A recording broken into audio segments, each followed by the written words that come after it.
ಗುರುರ್ಬ್ರಹ್ಮ ಗುರುರ್ವಿಷ್ಣು ಗುರುರ್ದೇವೋ ಮಹೇಶ್ವರಃ ಗುರುಸ್ಸಾಕ್ಷಾತ್ ಪರಂ ಬ್ರಹ್ಮ ತಸ್ಮೈ ಶ್ರೀ ಗುರವೇ ನಮಃ. ಸದಾಶಿವಸಮಾರಂಭಾಂ ಶಂಕರಾಚಾರ್ಯಮಧ್ಯಮಾಂ ಅಸ್ಮದಾಚಾರ್ಯಪರ್ಯಂತಾಂ ವಂದೇ ಗುರುಪರಂಪರಾಂ. ಸಹನಾ ಭವತು ಸಹನೌ ಭುನಕ್ತು ಸಹ ವೀರ್ಯಂ ಕರವಾವಹೈ ತೇಜಸ್ವಿನಾವಧೀತಮಸ್ತು ಮಾ ವಿದ್ವಿಷಾವಹೈ. ಓಂ ಶಾಂತಿ ಶಾಂತಿ ಶಾಂತಿ. ನಮ್ಮ ಆಶ್ರಮದಲ್ಲಿ ಶಂಕರ ಭಗವತ್ಪಾದಾಚಾರ್ಯರ ಪ್ರಥಮ ವಾರ್ಷಿಕೋತ್ಸವ 21ನೇ ತಾರೀಕು, ಇವತ್ತು ಜನವರಿ 21, 2026, 21ರಿಂದ 25 ಕಾರ್ಯಕ್ರಮ ಇದೆ. ಮೊದಲನೇ ದಿವಸ ಇವತ್ತು ಬೆಳಗ್ಗೆ ಎಲ್ಲ ಪೂಜೆ ಎಲ್ಲ ಆಯಿತು. ನಾಳೆಯಿಂದ ಮತ್ತೆ ಪೂಜೆ ಮುಂದುವರಿಯುತ್ತೆ. ಸಂಜೆ ಹೊತ್ತು ಕೆಲವು ಕಾಲ ಅರ್ಧ ಗಂಟೆನೋ, ಮುಕ್ಕಾಲು ಗಂಟೆನೋ, 1 ಗಂಟೆನೋ ಶಂಕರರ ತತ್ವಚಿಂತನೆಯನ್ನು ಮಾಡೋಣ ಹಾಗೆ ಅಂತ. ಶಂಕರಾಚಾರ್ಯರ ದೇವಸ್ಥಾನವನ್ನು ಕಟ್ಟಿಸಿದ ಮೇಲೆ ಅವರ ತತ್ವಚಿಂತನೆ ಇದ್ದರೆ ಒಳ್ಳೆಯದು. ಅದು ಕೇವಲ ಪೂಜೆ ಜಪ ಪಾರಾಯಣಕ್ಕೆ ಮೀಸಲಾಗದೆ ಅದರ ಜೊತೆಗೆ ವೇದಾಂತದ ತತ್ವಚಿಂತನೆಯೂ ಇದ್ದರೆ ಶಂಕರರಿಗೆ ಒಂದು ಮರ್ಯಾದೆ, ಶಂಕರರಿಗೊಂದು ಗೌರವ, ಅವರು ಅವತಾರ ಮಾಡಿದ್ದಕ್ಕೊಂದು ಸಾರ್ಥಕತೆ ಬೇಕಲ್ವ. ಹಾಗೆ ಅದನ್ನು ಅನುಸರಿಸಿದ್ರೆ ನಮಗೂ ಸಾರ್ಥಕತೆ. ಅವ್ರ ತತ್ವಚಿಂತನೆಯನ್ನು ಹೇಳಿದ್ರೆ ಅವ್ರಿಗದು ಸಾರ್ಥಕತೆ, ಹೇಳಿದ್ದನ್ನು ನಾವು ಅನುಸರಣೆ ಮಾಡಿದ್ರೆ ನಮಗೂ ಸಾರ್ಥಕತೆ, ಅಂದರೆ ಮೋಕ್ಷ ಪ್ರಾಪ್ತಿ ಹಾಗೆ ಅಂತ. ಆ ನಿಟ್ಟಿನಲ್ಲಿ ಇವತ್ತು ದಿನಕ್ಕೊಂದೊಂದು ಅಂತ ಅಂದ್ಕೊಂಡಿದ್ದೀನಿ. ಇವತ್ತು ಒಂದು ಪೋರ್ಷನ್ ತಗೊಳ್ಳೋದು, ನಾಳೆ ಜ್ಞಾನಕರ್ಮ ಸಮುಚ್ಚಯ ಖಂಡನೆ ಅಂತ ಅಂದ್ಕೊಂಡಿದ್ದೀನಿ.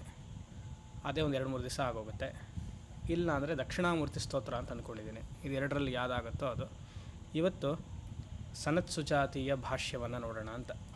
ಶಂಕರಾಚಾರ್ಯರು ನಮಗೆ ಗೊತ್ತಿರುವಂಥ ಹಾಗೆ ಪ್ರಸ್ಥಾನತ್ರಯಕ್ಕೆ ಭಾಷ್ಯವನ್ನು ಬರೆದಿದ್ದಾರೆ. ಭಗವದ್ಗೀತಾ, 10 ಉಪನಿಷತ್ಸು ಮತ್ತು ಬ್ರಹ್ಮಸೂತ್ರಕ್ಕೆ ಪ್ರತ್ಯೇಕವಾದ ಪ್ರಕರಣ ಗ್ರಂಥಗಳನ್ನು ಬರೆದಿದ್ದಾರೆ. ಇದು ಸನತ್ ಸುಜಾತಿಯ ಭಾಷ್ಯ ಅಂತ. ನಮಗೆ ಗೊತ್ತಿರುವಂಥ ಹಾಗೆ 2 ಇತಿಹಾಸ ಗ್ರಂಥಗಳು ನಮ್ಮಲ್ಲಿ, ಶ್ರೀಮದ್ ವಾಲ್ಮೀಕಿ ರಾಮಾಯಣ ಹಾಗೂ ಶ್ರೀಮದ್ ಮಹಾಭಾರತ. ಮಹಾಭಾರತದಲ್ಲಿ ಈ ಪ್ರಸಂಗ ಬರುತ್ತೆ, ಸನತ್ ಸುಜಾತೀಯಂ. ಮಹಾಭಾರತದಲ್ಲಿ 18 ಪರ್ವಗಳು. ಸೊ ಹೇಳ್ತಾರೆ ಹಿರಿಯರು, 1,00,000ಕ್ಕೂ ಅಧಿಕವಾಗಿ ಶ್ಲೋಕಗಳಿದೆ ಹಾಗೆ ಅಂತ. ಒಂದು ಶ್ಲೋಕನೂ ಹೇಳ್ತಾರೆ, ಮನಸ್ಸಿಗೆ ಜ್ಞಾಪಕ ಬರ್ತಿಲ್ಲ. ಯಾವ ಪಾತ್ರ ಹಾಗೂ ಯಾವ ಸನ್ನಿವೇಶ ಮಹಾಭಾರತದಲ್ಲಿ ಆಗಿತ್ತೋ ಅದು ಈಗ ಕಲಿಯುಗದಲ್ಲೂ ಆ ಪಾತ್ರ, ಆ ಸನ್ನಿವೇಶಗಳನ್ನ ನೋಡ್ಬೋದು. ಮಹಾಭಾರತವನ್ನು ಬಿಟ್ಟು ಬೇರೆ ಯಾವುದು ಪ್ರಸಂಗಗಳು ಪ್ರಪಂಚದಲ್ಲಿ ನಡೆಯೋದಿಲ್ಲ. ಯಾವ ಪಾತ್ರ ಹಾಗೂ ಸನ್ನಿವೇಶ ಮಹಾಭಾರತದಲ್ಲಿ ಇಲ್ಲವೋ ಕಲಿಯುಗದಲ್ಲೂ ಇಲ್ಲ. ಏನೆಲ್ಲ ಹೇಳಿದೆಯೋ ಅದೆಲ್ಲ ಇವಾಗ ಒಂದು ರಿಫ್ಲೆಕ್ಷನ್, ಅದೊಂದು ಛಾಯೆ ಕಲಿಯುಗದಲ್ಲಿ ನಡಿಬೇಕು. ಅಂದರೆ ಎಲ್ಲ ಪಾತ್ರಗಳು ಸನ್ನಿವೇಶಗಳು ಆಗಿತ್ತು, ಇವಾಗೂ ಆಗ್ತಾ ಇದೆ ಹಾಗೆ ಅಂತ. ಆ ರೀತಿಯಾಗಿ ತುಂಬ ಉತ್ಕೃಷ್ಟವಾದ ಇತಿಹಾಸ ಅದು ಮಹಾಭಾರತ. ಆ ಮಹಾಭಾರತದಲ್ಲಿ 18 ಪರ್ವಗಳು. ಆ 18 ಪರ್ವದಲ್ಲಿ ಒಂದಾದಂತಹ ಉದ್ಯೋಗ ಪರ್ವ. ಉದ್ಯೋಗ ಪರ್ವದಲ್ಲಿ ಒಂದು ಭಾಗ ಸನತ್ ಸುಜಾತ ಪ್ರಸಂಗ. ಈ ಸನತ್ ಸುಜಾತ ಪ್ರಸಂಗ 2 ಗ್ರಂಥಗಳು ಮಹಾಭಾರತದಲ್ಲಿ. ಗ್ರಂಥಗಳು ಅಂದರೆ 2 ಎಡಿಷನ್, ಕ್ರಿಟಿಕಲ್ ಎಡಿಷನ್ ಅಂತ ಒಂದು, ಸಾಧಾರಣವಾದ ಎಡಿಷನ್ ಅಂತ ಒಂದು. ಕೆಲವರು 4ರಿಂದ 5 ಅಧ್ಯಾಯ ಇದೆ ಅಂತ ಹೇಳ್ತಾರೆ. 142ರಿಂದ 190 ಶ್ಲೋಕಗಳು ಅಂತ ಹೇಳ್ತಾರೆ. 4 ಅಧ್ಯಾಯ ಅಂತ ಒಬ್ಬರು, ಕೆಲವರು 5 ಅಧ್ಯಾಯ ಅಂತ. ಹೇಗೆ ಆದರೂ ಒಂದು 4 to 5 ಚಾಪ್ಟರ್ಸ್, ಒಂದು 150ರಿಂದ 190 ಶ್ಲೋಕಗಳು. ಧೃತರಾಷ್ಟ್ರ ಹಾಗೂ ಸನತ್ ಕುಮಾರನ ಸಂವಾದ. ಸನತ್ ಸುಜಾತೀಯಂ, ಸನತ್ ಸುಜಾತೀಯ ಪ್ರಸಂಗ ಅಂದರೆ ಏನದು? ಅದೊಂದು ಡೈಲಾಗ್. ಯಾರ ಜೊತೆಗೆ ಡೈಲಾಗು, ಸಂಭಾಷಣೆ ಯಾರಿಗೆ ಅಂದರೆ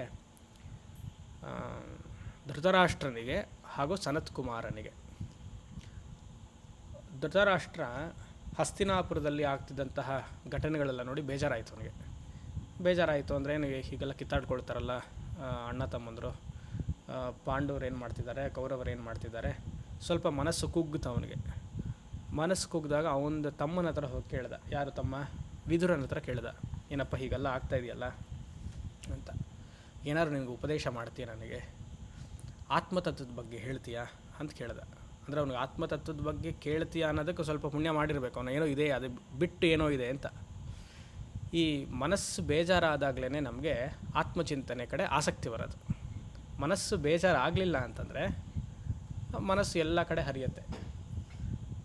ಯಾಕಂದರೆ ಕೊನೆಗೆ ಅದೊಂದು ಲಾಸ್ಟ್ ರೆಸಾರ್ಟ್ ಅಂತ ಇಟ್ಕೊಳ್ತೀವಲ್ಲ, ಏನೂ ಆಗಲಿಲ್ಲ ಅಂದರೆ ಒಂದು ಕ್ರೋಸಿನ್ ತೊಗೊಂಡಾದರೂ ಮಧ್ಯೆ ನಿದ್ದೆ ಮಾಡೋಣ ಅಂತಿರುತ್ತಲ್ವ, ಹಾಗೆ ಎಷ್ಟಾಗುತ್ತೋ ಅಷ್ಟು ತಡೆಯೋದು ಅಂತ. ಕೊನೆಗೆ ಆಗಲಿಲ್ಲ ಅಂದರೆ ಆತ್ಮಚಿಂತನೆಗೆ ಮನಸ್ಸು ಪ್ರಶಾಂತವಾಗುತ್ತೆ, ಏನೋ ಒಂಥರ ಅದೊಂದು ಶಾಕ್ ಅಬ್ಸರ್ವರ್ ಥರ. ಹಾಗೆ ವಿದುರನ ಹತ್ರ ಹೋಗಿ ಕೇಳ್ದ, ಆತ್ಮತತ್ವದ ಬಗ್ಗೆ ನನಗೆ ಉಪದೇಶ ಮಾಡು, ಇವರು ಅಣ್ಣ ತಮ್ಮದ್ರ ಕಿತ್ತಾಟಗಳೆಲ್ಲ ನನಗೆ ನೋಡೋಕ್ಕಾಗ್ತಿಲ್ಲ ಹಾಗೆ ಅಂತ. ಅದಕ್ಕೆ ವಿದುರ ಬ್ರಹ್ಮಜ್ಞಾನಿ. ವಿದುರ ನೀತಿ ಅಂತಲೇ ಪ್ರತ್ಯೇಕವಾಗಿ ನೂರಾರು ಶ್ಲೋಕಗಳಿದೆ. ನೂರಾರು ಶ್ಲೋಕಗಳಿದೆ. ಆತ ಉಪದೇಶ ಮಾಡಲಿಲ್ಲ ಬ್ರಹ್ಮಜ್ಞಾನವನ್ನು. ಆತ ಹೇಳ್ದ, ನನಗೆ ಬ್ರಹ್ಮಜ್ಞಾನ ಉಪದೇಶವನ್ನು ಮಾಡೋಕ್ಕೆ ಯೋಗ್ಯತೆ ಇದ್ರೂ, ಬ್ರಹ್ಮಜ್ಞಾನದಲ್ಲಿ ನೆಲೆಸಿದ್ರೂ ಆದರೆ ನಾನು ಮಾಡೋದಿಲ್ಲ. ಯಾಕೆ? ವಿದುರ ಬೇರೆ ವರ್ಣದವರಿಗೆ ಸೇರಿದವನು. ನೀವು ಬೃಹದಾರಣ್ಯಕೋಪನಿಷತ್ತಲ್ಲಿ ನೋಡಿದ್ರೆ ಹಲವಾರು ಉಪಾಸನೆಗಳು ಬರುತ್ತೆ, ಮತ್ತು ಅದೇ ರೀತಿಯಾಗಿ ಹಲವಾರು ಬ್ರಹ್ಮವಿದ್ಯೆ ಉಪದೇಶ ಬರುತ್ತೆ. ವೇದಾಂತದ ಅದ್ವೈತ ವೇದಾಂತದ ಉಪದೇಶಗಳು ಬರುತ್ತೆ. ಎಲ್ಲಿಯೂ ಕ್ಷತ್ರಿಯ ಆದಂತಹ ರಾಜ, ಕ್ಷತ್ರಿಯ ಆದಂಥ ಋಷಿ ಬ್ರಹ್ಮವಿದ್ಯೆಯನ್ನು ಬ್ರಾಹ್ಮಣನಿಗೆ ಉಪದೇಶ ಮಾಡಿ ನಾವು ಕಾಣೋಕ್ಕೆ ಸಾಧ್ಯ ಇಲ್ಲ. ಉಪಾಸನೆಗಳು ಉಪದೇಶ ಮಾಡಿದ್ದಾರೆ. ಓಂಕಾರದ ಉಪಾಸನೆ ಆಗಲಿ ಅಥವಾ ಮತ್ತೊಂದು ಉಪಾಸನೆ ಮಗದೊಂದೆಲ್ಲ ಆಗಲಿ, ಉಪಾಸನೆ ಎಲ್ಲ ವರ್ಣದವರು ಯಾರಿಗೆ ಬೇಕಾದರೂ ಉಪದೇಶ ಮಾಡ್ಬೋದು, ಹೇಳ್ಕೊಡ್ಬೋದು. ಆದರೆ ಬ್ರಹ್ಮಜ್ಞಾನ ಅಂತ ಬಂದರೆ ಅದು ಕ್ರಮವಾಗಿ ವೈದಿಕ ಬ್ರಾಹ್ಮಣರೇ ಆಗಬೇಕು ಅಂತ ಆಗಿನ ಕಾಲದಲ್ಲಿ. ಈಗೆಲ್ಲ ಬಿಟ್ಟಿದ್ದೀವಿ. ಈಗ ಬ್ರಾಹ್ಮಣರ ಕೆಲಸ ಬಿಟ್ಟಾಯಿತು, ಈ ಥರ ವರ್ಣಗಳು ಅವ್ರವ್ರ ಕೆಲಸ ಬಿಟ್ಟಾಯಿತು. ಅದಕ್ಕೆ ವಿದುರ ಏನು ಹೇಳ್ದ ಅಂದರೆ, ನನಗೆ ಬ್ರಹ್ಮಜ್ಞಾನ ಇದೆ, ಆದರೆ ಹೇಳ್ಕೊಡುವಂತಹ ಯೋಗ್ಯತೆ ನನಗಿಲ್ಲ. ಆದ್ದರಿಂದ ಏನು ಮಾಡ್ತೀನಿ, ನಿಮಗೆ ಬ್ರಹ್ಮಜ್ಞಾನ ಉಪದೇಶ ಆಗಬೇಕು ಧೃತರಾಷ್ಟ್ರನಿಗೆ. ಆದ್ದರಿಂದ ಏನು ಹೇಳಿದೆ, ನಾನು ಈಗ ಸಂಕಲ್ಪವನ್ನು ಮಾಡಿ ಸನತ್ ಕುಮಾರರನ್ನು ಪ್ರಾರ್ಥನೆ ಮಾಡ್ತೀನಿ. ಸನತ್ ಕುಮಾರ, ಸನಕ, ಸನಂದನ, ಸನತ್ ಕುಮಾರ, ಸನತ್ ಸುಜಾತ. ಸನಕ, ಸನತ್ ಕುಮಾರ, ಸನಂದನ, ಮತ್ತು ಇನ್ನೊಬ್ರು ಯಾರಪ್ಪ? ಸನತ್ ಸುಜಾತನ. ಸನಕ, ಸನಂದನ, ಸನತ್ ಕುಮಾರ, ಸನತ್ ಸುಜಾತ. ಕರೆಕ್ಟ್. ಈ 4 ಜನರಲ್ಲಿ ಒಬ್ಬರಾದಂಥ ಸನತ್ ಕುಮಾರವನ್ನು ನಾನು ಪ್ರಾರ್ಥನೆ ಮಾಡ್ತೀನಿ. ಮಾನಸಿಕವಾಗಿ ಪ್ರಾರ್ಥನೆ ಮಾಡ್ದೆ. ಕಣ್ಮುಚ್ಚಿ ಸನತ್ ಕುಮಾರ ಅಂತ ಅಂದ್ಕೊಂಡ, ಪ್ರತ್ಯಕ್ಷರಾಗ್ಬಿಟ್ರು ಮುಂದೆ. ಅವರೆಲ್ಲ ಬ್ರಹ್ಮನ ಮಾನಸ ಪುತ್ರರು. ಹೇಗೆ ರಾಮಕೃಷ್ಣ ಪರಮಹಂಸರಿಗೆ ಪ್ರಾರ್ಥನೆ ಮಾಡ್ತಿದ್ರು ರಾಮಕೃಷ್ಣರು. ಏನಂತ ಪ್ರಾರ್ಥನೆ ಮಾಡ್ತಿದ್ರು? ಪ್ರತಿಯೊಬ್ಬರು ನನ್ನನ್ನು ನೋಡೋಕ್ಕೆ ಆಶ್ರಮದಲ್ಲಿ ಆಶ್ರಮಕ್ಕೂ ಅವ್ರು ನೋಡೋಕ್ಕೆ ದೇವಸ್ಥಾನಕ್ಕೂ ಭಕ್ತರು ಬರ್ತಿರ್ತಾರೆ. ಅದು ಬೇಕು ಇದು ಬೇಕು ಅಂತ ಕೇಳ್ತಾನೆ ಇರ್ತಾರೆ. ಒಳ್ಳೆ ಸಾಧಕನ ನೀನು ಕರುಣಿಸಬಾರ್ದ ಅಮ್ಮನವರೇ ಅಂತ ರಾಮಕೃಷ್ಣರು ಪ್ರಾರ್ಥನೆ ಮಾಡೋರಂತೆ ಕಾಳಿ ಹತ್ರ. ಸುಮಾರು ಕೇಳಿ ಒಳ್ಳೆ ಸಾಧಕ ಬೇಕು. ಇವಾಗ ನಮಗೂ ಹೇಳಲ್ಲ, ಒಳ್ಳೆ ಬ್ರಹ್ಮಚಾರಿ ಬೇಕು. ಜಯಂತಿದ್ದಾರೆ ಆ ಥರ. ನಾನು ಪ್ರಾರ್ಥನೆ ಮಾಡಲಿಲ್ಲ, ಬಂದುಬಿಟ್ರು. ನೋಡೋಣ ಎಷ್ಟು ದಿವಸ. ಆಯಿತಾ? ಹಾಗೆಲ್ಲ ಹೇಳಿ ಅವ್ರು ರೆಡಿ ಮಾಡಬೇಕು. ಸೊ ಹಾಗೆ ರಾಮಕೃಷ್ಣರು ಪ್ರಾರ್ಥನೆ ಮಾಡಿದ್ರಂತೆ, ಯಾರು ಬರಬೇಕು ಅಂತ. ಅಮ್ಮನವರು ಒಂದು ದಿವಸ ಕರುಣಿಸಿದ್ರು. ಆ ಥರ ಬಂದಿದ್ದು ಕನಸಲ್ಲಿ ಬಂದಂತೆ, ಓಕೆ ಅತಿ ಶೀಘ್ರವಾಗಿ ಒಬ್ಬ ಬ್ರಹ್ಮಚಾರಿ ಬರ್ತಾನೆ ಅಂತ. ಯಾರು ಅಂದರೆ ರಾಕಾಲ್ ಮಹಾರಾಜ್. ಆ ರಾಕಾಲ್ ಮಹಾರಾಜೇ ಆಮೇಲೆ ಸ್ವಾಮಿ ಬ್ರಹ್ಮಾನಂದರಾಗಿದ್ದು. First spiritual son of Ramakrishna ಪರಮಹಂಸರು, ಮತ್ತು first president of Ramakrishna Mission and order. ಅತ್ಯುತ್ತಮವಾದ ಸಾಧಕರು, ಮಹಾ ತಪಸ್ವಿ, ಮಹಾ ಸನ್ಯಾಸಿಗಳು. ಅವರ ಚಿಂತನೆಯನ್ನು ಅವರು ಹೇಗೆ ಬಂದರು ಅಂತ ರಾಮಕೃಷ್ಣರಿಗೆ ಕೇಳಿದಾಗ ರಾಮಕೃಷ್ಣರು ಹೇಳೋರಂತೆ, ಕೃಷ್ಣನ ದ್ವಾಪರಯುಗದಲ್ಲಿ ಕೃಷ್ಣ ಇದ್ನಲ್ಲ, ಕೃಷ್ಣ ಹಸುನೆಲ್ಲ ಕರ್ಕೊಂಡು ಹೋಗ್ತಿದ್ನಲ್ಲ, ಆ ಗೊಲ್ಲರ ಜೊತೆ ಒಬ್ಬ ಹುಡುಗ ಇದ್ದ. ಆ ಹುಡುಗನೇ ಇವಾಗ ರಾಖಲಾಗಿರೋದು, ಅವನೇ ಬ್ರಹ್ಮಾನಂದ ಮಹಾಸ್ವಾಮಿಗಳಾಗಿರೋದು. ಹಾಗೆ ಅಂತ ಆ ಥರ ಶಿಷ್ಯರು ಬೇಕು ಅಂತ ಪ್ರಾರ್ಥನೆ ಮಾಡ್ಕೊಂಡಿದ್ದಕ್ಕೆ ಅಮ್ಮನವ್ರು ಅನುಗ್ರಹ ಮಾಡಿದ್ರು. ಆ ಥರ ಯಾಕೆ ಹೇಳಕ್ಕೆ ಬಂದೆ? ಏನೋ ಹೇಳ್ತಿದ್ದೆ, ಎಲ್ಲೋ ಹೋಯ್ತು. ಮಾನಸಿಕವಾಗಿ ಪ್ರಾರ್ಥನೆ ಮಾಡಿದ್ರಲ್ಲ, ಹಾಗೆ ಸನತ್ ಕುಮಾರರನ್ನು ವಿದುರ ಮಾನಸಿಕವಾಗಿ ಬರಬೇಕು, ಈ ಥರ ಉಪದೇಶ ಮಾಡಬೇಕು ಅಂತ ಕೇಳಿದ ತಕ್ಷಣ ಕಣ್ಮುಂದೆ ಪ್ರತ್ಯಕ್ಷರಾದರು. ಆಗ ಬಂದಾದಮೇಲೆ ಸನತ್ ಕುಮಾರ ಹಾಗೂ ಅಥವಾ ಸನತ್ ಸುಜಾತ ಯಾರಾಗಲಿಲ್ಲ, ಭಗವದ್ಗೀತೆಯಲ್ಲೂ ಬರುತ್ತೆ, ಭಾಷ್ಯದಲ್ಲಿ ಆಚಾರ್ಯರು ಉಪೋದ್ಘಾತದಲ್ಲಿ ಬರೀತಾರೆ, ಮರೀಚ್ಯಾದೀನಗ್ರೆ ಧರ್ಮ ಪ್ರಭೃತೀನ. ಆಮೇಲೆ ಸನಕ ಸನಂದನಾದೀನ್ ನಿವೃತ್ತಿ ಮಾರ್ಗ ಗ್ರಾಹಯಾಮಾಸ ವೇದೋಕ್ತಮ್ ಅಂತ ನಾವು ನೋಡಿದ್ದೀವಿ.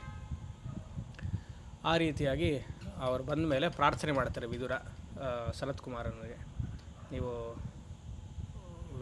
ಧೃತರಾಷ್ಟ್ರನಿಗೆ ಆತ್ಮತತ್ವವನ್ನು ಉಪದೇಶ ಮಾಡಬೇಕು ಅನ್ನುವಂತಹ ಪೋರ್ಷನ್ನೇ ಸನತ್ ಸುಜಾತೀಯಂ. ಇದು ಶಂಕರಾಚಾರ್ಯರು ಇತಿಹಾಸಕಾರರು ಹೇಳ್ತಾರೆ. ಇತಿಹಾಸಕಾರರು ಅಂದರೆ ಶಂಕರ ವಿಜಯವನ್ನು ಅಧ್ಯಯನ ಮಾಡಿ, ಎಲ್ಲ ವಿಜಯಗಳನ್ನು ಅಧ್ಯಯನ ಮಾಡಿ, ಅವರು ಸುಮಾರು ಜನ ಹೇಳುವಂತಹ ಮಾತೇನೆಂದರೆ, ಬ್ರಹ್ಮಸೂತ್ರ ಭಾಷ್ಯವನ್ನು ಬರೆಯೋಕ್ಕಿಂತ ಮುಂಚೆ ಶಂಕರರು ಇದನ್ನು ಹಲವಾರು ಸತಿ 15 ಸತಿನೋ 18 ಸತಿನೋ ಹೇಳ್ತಾರೆ, ಅಷ್ಟು ಸತಿ ಅಧ್ಯಯನ ಮಾಡಿ ಆಮೇಲೆ ಬ್ರಹ್ಮಸೂತ್ರಕ್ಕೆ ಬರೆದರು. ಆ ಬ್ರಹ್ಮಸೂತ್ರ ಬರೆಯೋಕ್ಕಿಂತ ಮುಂಚೆ ಸನತ್ ಸುಜಾತೀಯ ಭಾಷ್ಯವನ್ನು ಬರೆದ್ರು, ಆಮೇಲೆ ಬ್ರಹ್ಮಸೂತ್ರಕ್ಕೆ ವ್ಯಾಖ್ಯಾನವನ್ನು ಮಾತು ಆ ಭಾಷ್ಯವನ್ನು ಮಾಡಿದ್ರು ಅಂತ ಹೇಳ್ತಾರೆ. ಆ ರೀತಿಯಾಗಿ ತುಂಬ ಚೆನ್ನಾಗಿದೆ. ನಾನು ಪೂರ್ತಿಯಾಗಿ ಸನತ್ ಸುಜಾತೀಯಂ ತೊಗೊಳ್ಳಲ್ಲ, 190 ಶ್ಲೋಕನೂ ತೊಗೊಂಡ್ರೆ ವರ್ಷಾನುಗಟ್ಟಲೆ ಬೇಕು.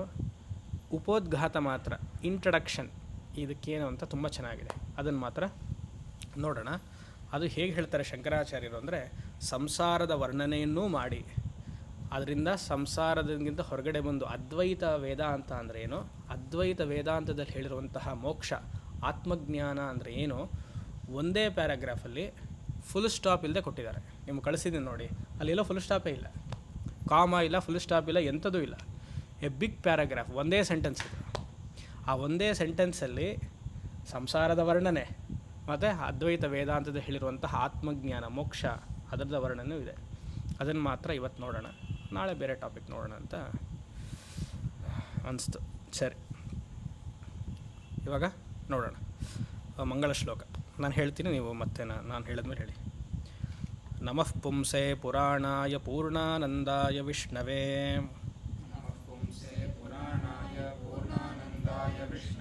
ನಿರಸ್ಥ ನಿಖಿಲಾಧ್ವಾಂತ ತೇಜಸೆ ವಿಶ್ವಹೇತವೇ ನಮಃ ಪುಂಸೆ ಪುರಾಣಾಯ ಪೂರ್ಣಾನಂದಾಯ ವಿಷ್ಣವೇ ನಿರಸ್ಥ ನಿಖಿಲಾಧ್ವಾಂತ ತೇಜಸೆ ವಿಶ್ವಹೇತವೇ. ಮಂಗಳಾಚರಣ. ಮಂಗಳಾಚರಣ ಅಂದರೆ ಗೊತ್ತು, ಪ್ರತಿಯೊಂದು ಗ್ರಂಥವನ್ನು ಆರಂಭ ಮಾಡೋಕ್ಕಿಂತ ಮುಂಚೆ ಆಚಾರ್ಯರು ಒಂದು ಮಂಗಳಾಚರಣವನ್ನು ಮಾಡ್ತಾರೆ. ಮಂಗಳ ಶ್ಲೋಕ ಅಂದರೆ ಗ್ರಂಥವನ್ನು ಶುರು ಮಾಡೋಕ್ಕಿಂತ ಮುಂಚೆ ಗುರು ಪ್ರಾರ್ಥನೆ, ಭಗವಂತನ ಪ್ರಾರ್ಥನೆ, ಗ್ರಂಥ ನಿರ್ವಿಘ್ನವಾಗಿ ನಡೀಲಿ ಅಂತ ನಾವು ನೋಡಿದ್ದೀವಿ. ವಸ್ತು ನಿರ್ದೇಶನ ಮಂಗಳ ಶ್ಲೋಕ, ಆಶೀರ್ವಾದ ರೂಪ ಮಂಗಳ ಶ್ಲೋಕ ಎಲ್ಲ ನೋಡಿದ್ವಿ, ಅದೆಲ್ಲ ಬೇಡ ಇವಾಗ. ಸನತ್ ಕುಮಾರ ಹಾಗೂ ಧೃತರಾಷ್ಟ್ರನ ಸಂವಾದ. ಸನತ್ ಅಂದರೆ ಸದಾ ಅಂತ ಅರ್ಥ, ಸನತ್ ಕುಮಾರ ಅಥವಾ ಸನತ್ ಸುಜಾತ. ಸನತ್ ಕುಮಾರ ನೋಡೋಣ. ಕುಮಾರ ಅಂದರೆ ಯಾವಾಗಲೂ ಯೌವನದಲ್ಲಿರುವಂತಹ ವ್ಯಕ್ತಿ. ಸತ್ ಸದಾ, ಕುಮಾರ ಯಾವಾಗಲೂ ಸದಾ ಯೌವನದಲ್ಲಿ ಇರುವಂತಹ ವ್ಯಕ್ತಿ. ಯಾಕೆ ಸದಾ ಯೌವನದಲ್ಲಿರ್ತಾರೆ? ಆತ್ಮಜ್ಞಾನವನ್ನು ತಿಳಿದಿರೋದ್ರಿಂದ ಅವರು ಯೌವನದಲ್ಲಿರ್ತಾರೆ. ನಾವು ಎಷ್ಟೇ ಯೌವನ ಹೇಗಪ್ಪ ಆಗತ್ತಾ? ನಾವು ಎಷ್ಟೇ ಲೋಷನ್ ಬಳ್ಕೊಂಡ್ರೂ ಯೌವನವಾಗಿ ಕಾಣಿಸ್ಕೊಳ್ಬೋದು, ಆಮೇಲೆ ಮಕ್ಕ ತೊಳ್ಕೊಂಡ್ರೆ ಹೋಗುತ್ತಲ್ಲ ಮತ್ತದು. ಆದರೆ ಆತ್ಮಜ್ಞಾನ ಇದ್ದರೆ ಯಾವಾಗಲೂ ಯೌವನವಾಗಿರ್ತೀವಿ ಅಂತ. ಸನತ್ ಕುಮಾರ ಅದೊಂದು ಅರ್ಥ. ಇವಾಗ ಸನತ್ ಸುಜಾತ ಅಂತ ನೋಡಿದ್ರು, ಸನತ್ ಅಂದರೆ ಸದಾ, ಸದಾ.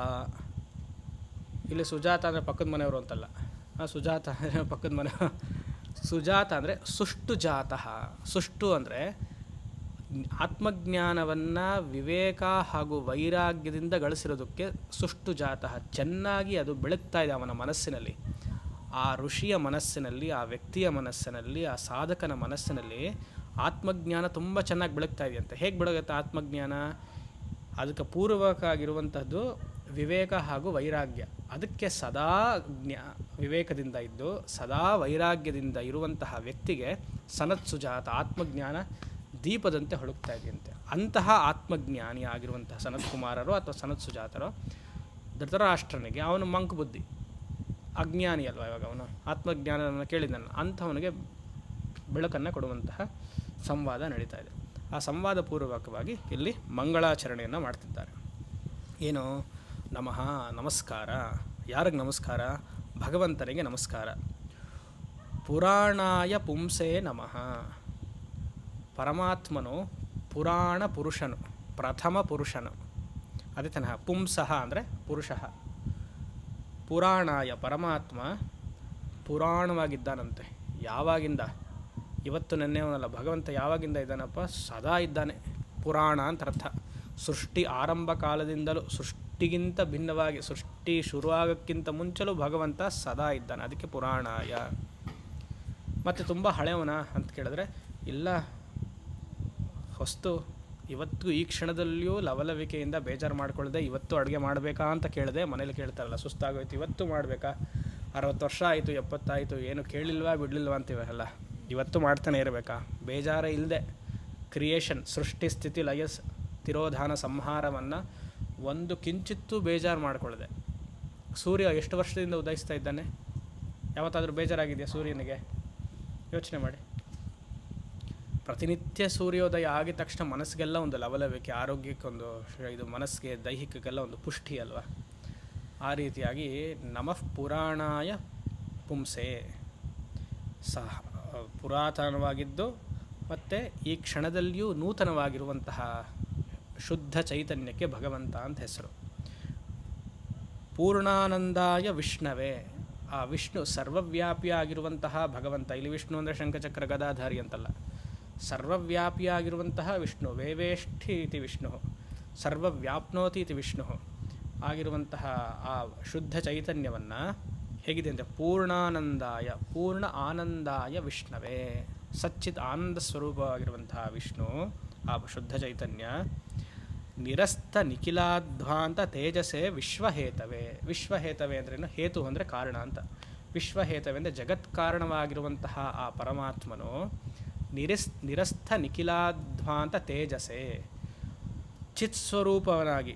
ಹಿಂದಿನ ಶ್ಲೋಕದಲ್ಲೇನೋ, ಹಿಂದಿನ ಸಾಲಲ್ಲಿ ಸತ್ಸ್ವರೂಪವನಾಗಿ, ಈ ಶ್ಲೋಕದಲ್ಲಿ ಚಿತ್ಸ್ವರೂಪವಾಗಿ ನಿರಸ್ಥ ನಿಖಿಲಾಧ್ವಾಂತ. ಧ್ವಾಂತ ಅಂದರೆ ಅಜ್ಞಾನ ಅಂತ.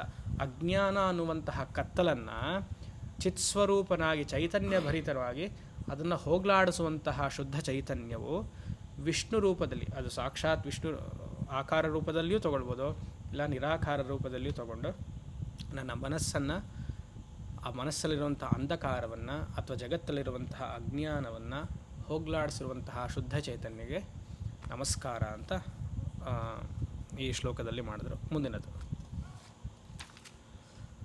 ಇವಾಗ ದೇವತಾ ಪ್ರಾರ್ಥನೆ ಆದಮೇಲೆ ಗುರು ಪ್ರಾರ್ಥನೆ.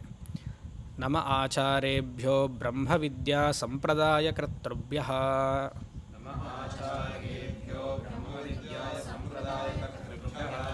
ನಮ ಆಚಾರ್ಯೇಭ್ಯೋ ಬ್ರಹ್ಮವಿದ್ಯಾ ಸಂಪ್ರದಾಯ ಕರ್ತೃಭ್ಯಃ.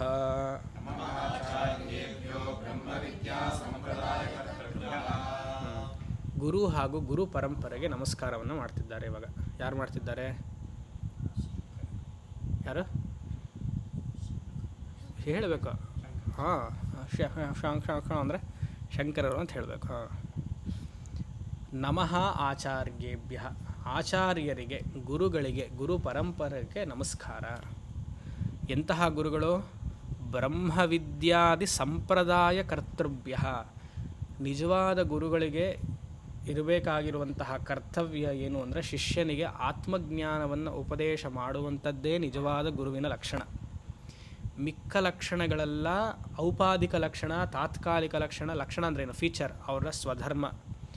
ಗುರುವಿನ ಲಕ್ಷಣವೇ. ಗುರು ಅಂತ ಯಾಕಪ್ಪ ಅನ್ಸ್ಕೊಳ್ಬೇಕು? ಇವಾಗ ನಾನು ಕರಿತಿರೋ ಇಲ್ವ ಅದು ಬೇರೆ ವಿಚಾರ. ಯಾರೋ ಒಬ್ರು ಗುರು ಅಂತ ಅಂದ್ಕೊಳ್ಳಿ. ಅಯ್ಯೋ ಸ್ವಾಮಿ ನೀವು ಯಾರು ಗುರು ಅಂದ್ಬಿಟ್ರೆ ಕಷ್ಟ. ಅದು ನೀವು ಸ್ವಲ್ಪ ಗುರು ಆಗ್ತೀರಾ ಅಂದ್ಕೊಳ್ಳಿ, ಆಯಿತಾ? ಅಯ್ಯೋ ಯಾರೋ ನಿಮ್ಮ ರೋಲ್ ಏನಾಗುತ್ತೆ? ಇವಾಗ ನೀವು ತಾಯಿ, ನೀವು ಮನೇಲಿ ಅಪ್ಪ, ಮಗ, ಹೆಂಡತಿ, ಗಂಡ. ನೀವು ಗಂಡ ಅಂತ ಅನ್ಸ್ಕೊಂಡಿದ ತಕ್ಷಣ ನಿಮ್ಮ ಜೊತೆಗೆ ಒಂದು ಹುದ್ದೆ ಬಂದುಬಿಡತ್ತಲ್ಲ, ಒಂದು ರೋಲ್ ಬಂದುಬಿಡತ್ತಲ್ಲ ಅಲ್ವಾ? ತಾಯಿ ಅಂದಿದ ತಕ್ಷಣ ತಾಯಿ ಒಂದು ಗುರು ಅಂದಿದ ತಕ್ಷಣ ಮನಸ್ಸಿನಲ್ಲಿ ಗುರು ಅಂತ ಬಂದರೆ ಅವನಿಗೆ ಶಿಷ್ಯ ಇರಲೇಬೇಕು ಅಂತ. ಶಿಷ್ಯ ಇರಬೇಕು. ಆ ಎಂತಹ ಶಿಷ್ಯ ಇರಬೇಕು, ಎಂತಹ ಗುರು ಇರಬೇಕು ಅಂದರೆ ಉಪದೇಶ ಮಾಡುವಂತಹ ಗುರು ಆತ ಆಗಿರಬೇಕು, ಉಪದೇಶವನ್ನು ತಗೊಳ್ಳುವಂತಹ ಶಿಷ್ಯ ಆತ ಆಗಿರಬೇಕು. ಆವಾಗಲೇ ತಾನೆ ಮ್ಯೂಚುವಲ್ ಇಂಟ್ರ್ಯಾಕ್ಷನ್, ಅದೇ ತಾನೆ. ಆ ಥರ ಇದ್ದವನಿಗೆ ಗುರು. ಈ ನಿಜವಾದ ಉಪದೇಶ ಯಾವುದು?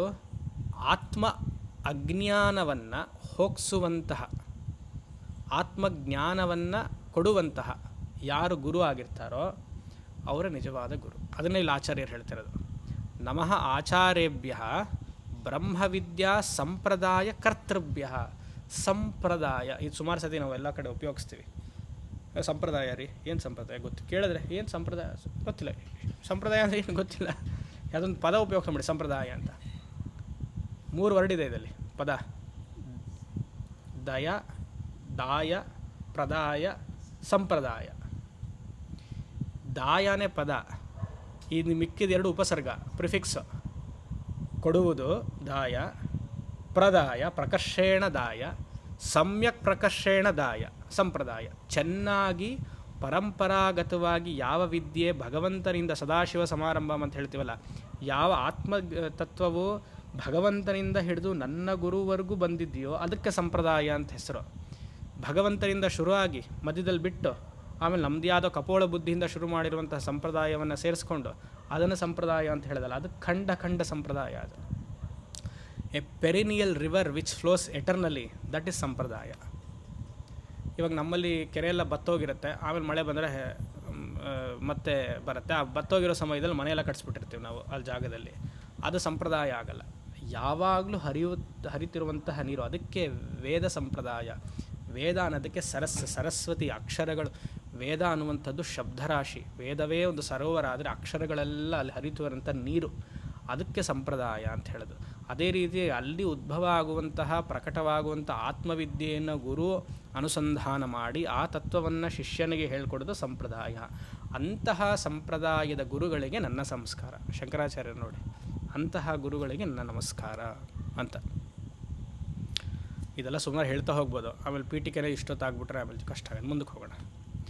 ಸನತ್ಸುಜಾತೀಯ ವಿವರಣಂ ಸಂಕ್ಷೇಪತೋ ಬ್ರಹ್ಮ ಜಿಜ್ಞಾಸೂನಾಂ ಸುಖವಬೋಧಾಯ ಆರಭ್ಯತೆ.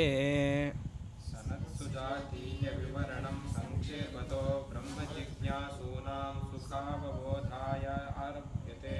ಸನತ್ಸುಜಾತೀಯ ವಿವರಣಂ ಸಂಕ್ಷೇಪತೋ ಬ್ರಹ್ಮ ಜಿಜ್ಞಾಸೂನಾಂ ಸುಖಾವಬೋಧಾಯ ಆರಭ್ಯತೆ. ಹೇಳ್ತಿದ್ದಾರೆ, ಪ್ರತಿಜ್ಞೆಯನ್ನು ಮಾಡ್ತಿದ್ದಾರೆ ಆಚಾರ್ಯರು. ಯಾತಕ ಗ್ರಂಥವನ್ನು ಬರಿತಾ ಇದ್ದೀನಿ? ಸನತ್ಸುಜಾತೀಯ ವಿವರಣೆಯನ್ನು ಕೊಡ್ತೀನಿ, ಭಾಷ್ಯವನ್ನು ಅಥವಾ ವ್ಯಾಖ್ಯಾನವನ್ನು ಮಾಡ್ತೀನಿ. ಯಾಕೆ? ಸುಖಾವಬೋಧಾಯ, ಸಂತೋಷದಿಂದ ವ್ಯಾಖ್ಯಾನವನ್ನು ಮಾಡ್ತಾ ಇದ್ದೀನಿ. ಇವಾಗ ನಿಮ್ಗೆ ಹೇಳ್ಕೊಡ್ಬೇಕು, ಉಪನ್ಯಾಸವೋ ಪಾಠವೋ ಪ್ರವಚನವೋ ಮತ್ತೊಂದೋ ಮಗದೊಂದೋ, ಯಾಕೆ ಮಾಡಬೇಕಪ್ಪ, ಅಯ್ಯೋ ಶಂಕರರ ದೇವಸ್ಥಾನ ಕಟ್ಸ್ಬಿಟ್ವಪ್ಪ, ಟೈಮ್ ಪಾಸ್ ಆಗಬೇಕಪ್ಪ, ಹಾಗೆ ಮಾಡ್ತಿಲ್ಲ. ಸಂತೋಷದಿಂದ ನನಗೂ ಅದು ಮನಸ್ಸಿನಲ್ಲಿ ನಾಟಬೇಕು ಆತ್ಮವಿದ್ಯೆ, ನಿಮಗೂ ಶ್ರೋತೃಗಳಿಗೂ ಅದು ಚೆನ್ನಾಗಿ ನಾಟಬೇಕು. ನೀವು ಟೈಮ್ ಪಾಸ್ಗೆ ಬಂದಿದ್ದೀರಾ? ನಾನು ಟೈಮ್ ಪಾಸ್ಗೆ ಹೇಳ್ತಾ ಇದ್ದೀನಿ? ಇಲ್ಲ ಅಲ್ವಾ? ತತ್ಚಿಂತನಂ ತತ್ಕಥನಂ ಅನ್ಯೋನ್ಯ ತತ್ ಪ್ರಬೋಧನಂ. ನಿಮಗೂ ಅದು ಆತ್ಮಜ್ಞಾನದ ಶ್ರವಣ ಆಗಬೇಕು. ನನಗೆ ಶ್ರವಣ ಆಗಿರುವಂತಹ ನನ್ನ ಗುರು ಹೇಳ್ಕೊಟ್ಟಿರುವಂತಹ ಶ್ರವಣ, ನಾನು ಆವಾಗ ಶ್ರವಣ ಸಮಯದಲ್ಲಿದ್ದೆ, ಈಗ ನಾನು ಹೇಳ್ಕೊಟ್ರೆ ನಿಮಗೆ ಅದು ಮನನ ಆಗುತ್ತೆ.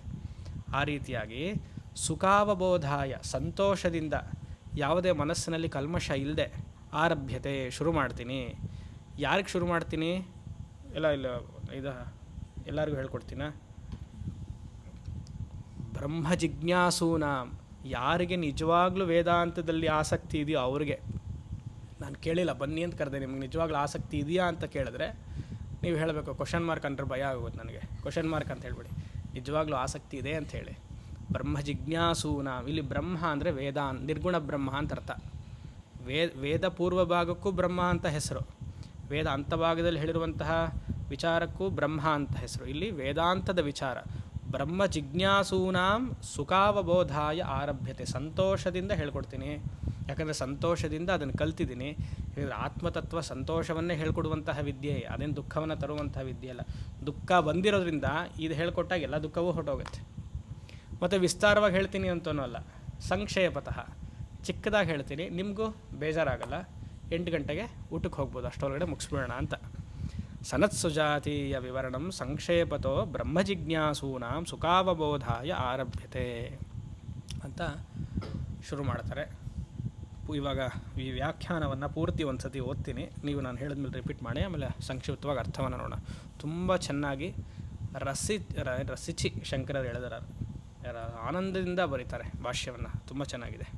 ಸಂಸಾರದ ವಿವರಣೆ ಹಾಗೂ ಮೋಕ್ಷದ ವಿವರಣೆಯನ್ನು ತಿಳಿಸ್ತಾರೆ. ಎಲ್ಲೂ ಫುಲ್ ಸ್ಟಾಪೇ ಇಲ್ಲ, ನಾವೇ ಫುಲ್ ಸ್ಟಾಪ್ ಹಾಕಬೇಕು ಇವಾಗ, ಅಷ್ಟು ದೊಡ್ಡದಾಗಿದೆ ಸೆಂಟೆನ್ಸ್. ಸ್ವತಃ ಚಿತ್ಸದಾನಂದ ಅದ್ವಿತೀಯ ಬ್ರಹ್ಮಸ್ವರೂಪ್ಯಾತ್ಮ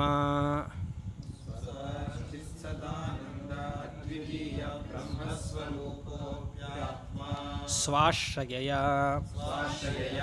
ಸ್ವವಿಷಯ ಅವಿದ್ಯೆಯ ಸ್ವಾನುಭಾವಗಮ್ಯಯ ಸಾಭಾಸಯ ಸ್ವಾಭಾವಿಕ ಚಿತ್ ಸದಾನಂದ ಅದ್ವಿತೀಯ ಬ್ರಹ್ಮಾತ್ಮಭಾವ ಪ್ರಚ್ಯುತಃ ಸ್ವಾಭಾವಿಕ ಚಿತ್ಸದಾನಂದ ಅದ್ವಿತೀಯ ಬ್ರಹ್ಮಾತ್ಮಭಾವಾತ್ ಪ್ರಚ್ಯುತಃ ಒಂದೇ ವರ್ಡ್ ನೋಡಿ ಅದು. ಸ್ವಾಭಾವಿಕ ಚಿತ್ ಸದಾನಂದ ಅದ್ವಿತೀಯ ಬ್ರಹ್ಮಾತ್ಮಭಾವಾತ್ ಪ್ರಚ್ಯುತಃ.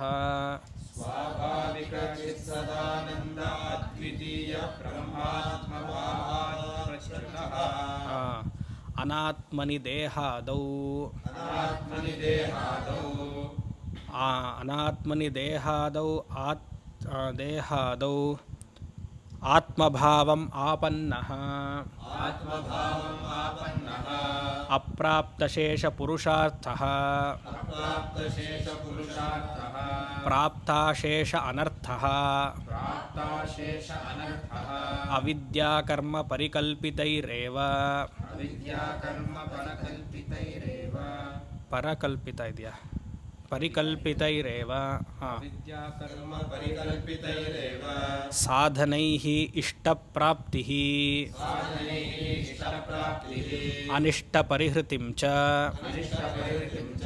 ಆಕಾಂಕ್ಷನ್ ಲೌಕಿಕವೈದಿಕ ಸಾಧನೈಃ ಅನುಷ್ಠಿತೈರಪಿ ಪರಮಪುರುಷಾರ್ಥಮೋಕ್ಷಾಖ್ಯಂ ಅಲಭಮಾನಃ ಮಕರಾದಿಭಿರಿವ ರಾಗದ್ವೇಷಾದಿಭಿಃ ಇತಸ್ತತ ಆಕೃಷ್ಯಮಾಣಃ ಸುರನರತಿರ್ಯಗಾದಿಪ್ರಭೇದಭಿನ್ನಾಸು ನಾನಾಯೋನಿಷು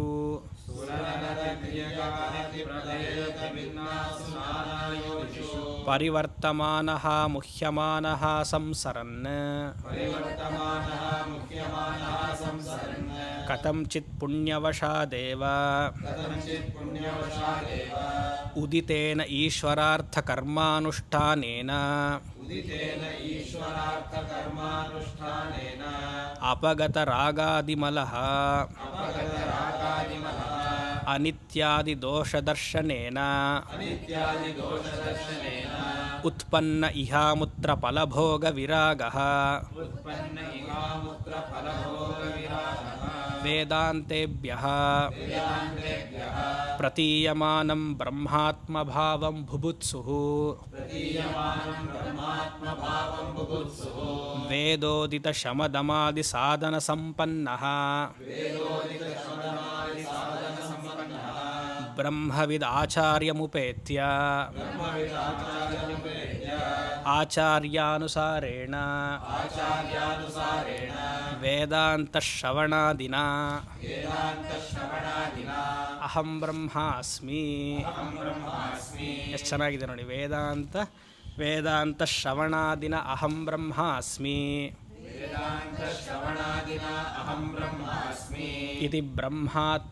ಇತಿ ಬ್ರಹ್ಮಾತ್ಮತತ್ವಂ ಅವಗಮ್ಯ ನಿವೃತ್ತ ಅಜ್ಞಾನ ತತ್ಕಾರ್ಯ ಬ್ರಹ್ಮರೂಪೋವತಿಷ್ಠಿತ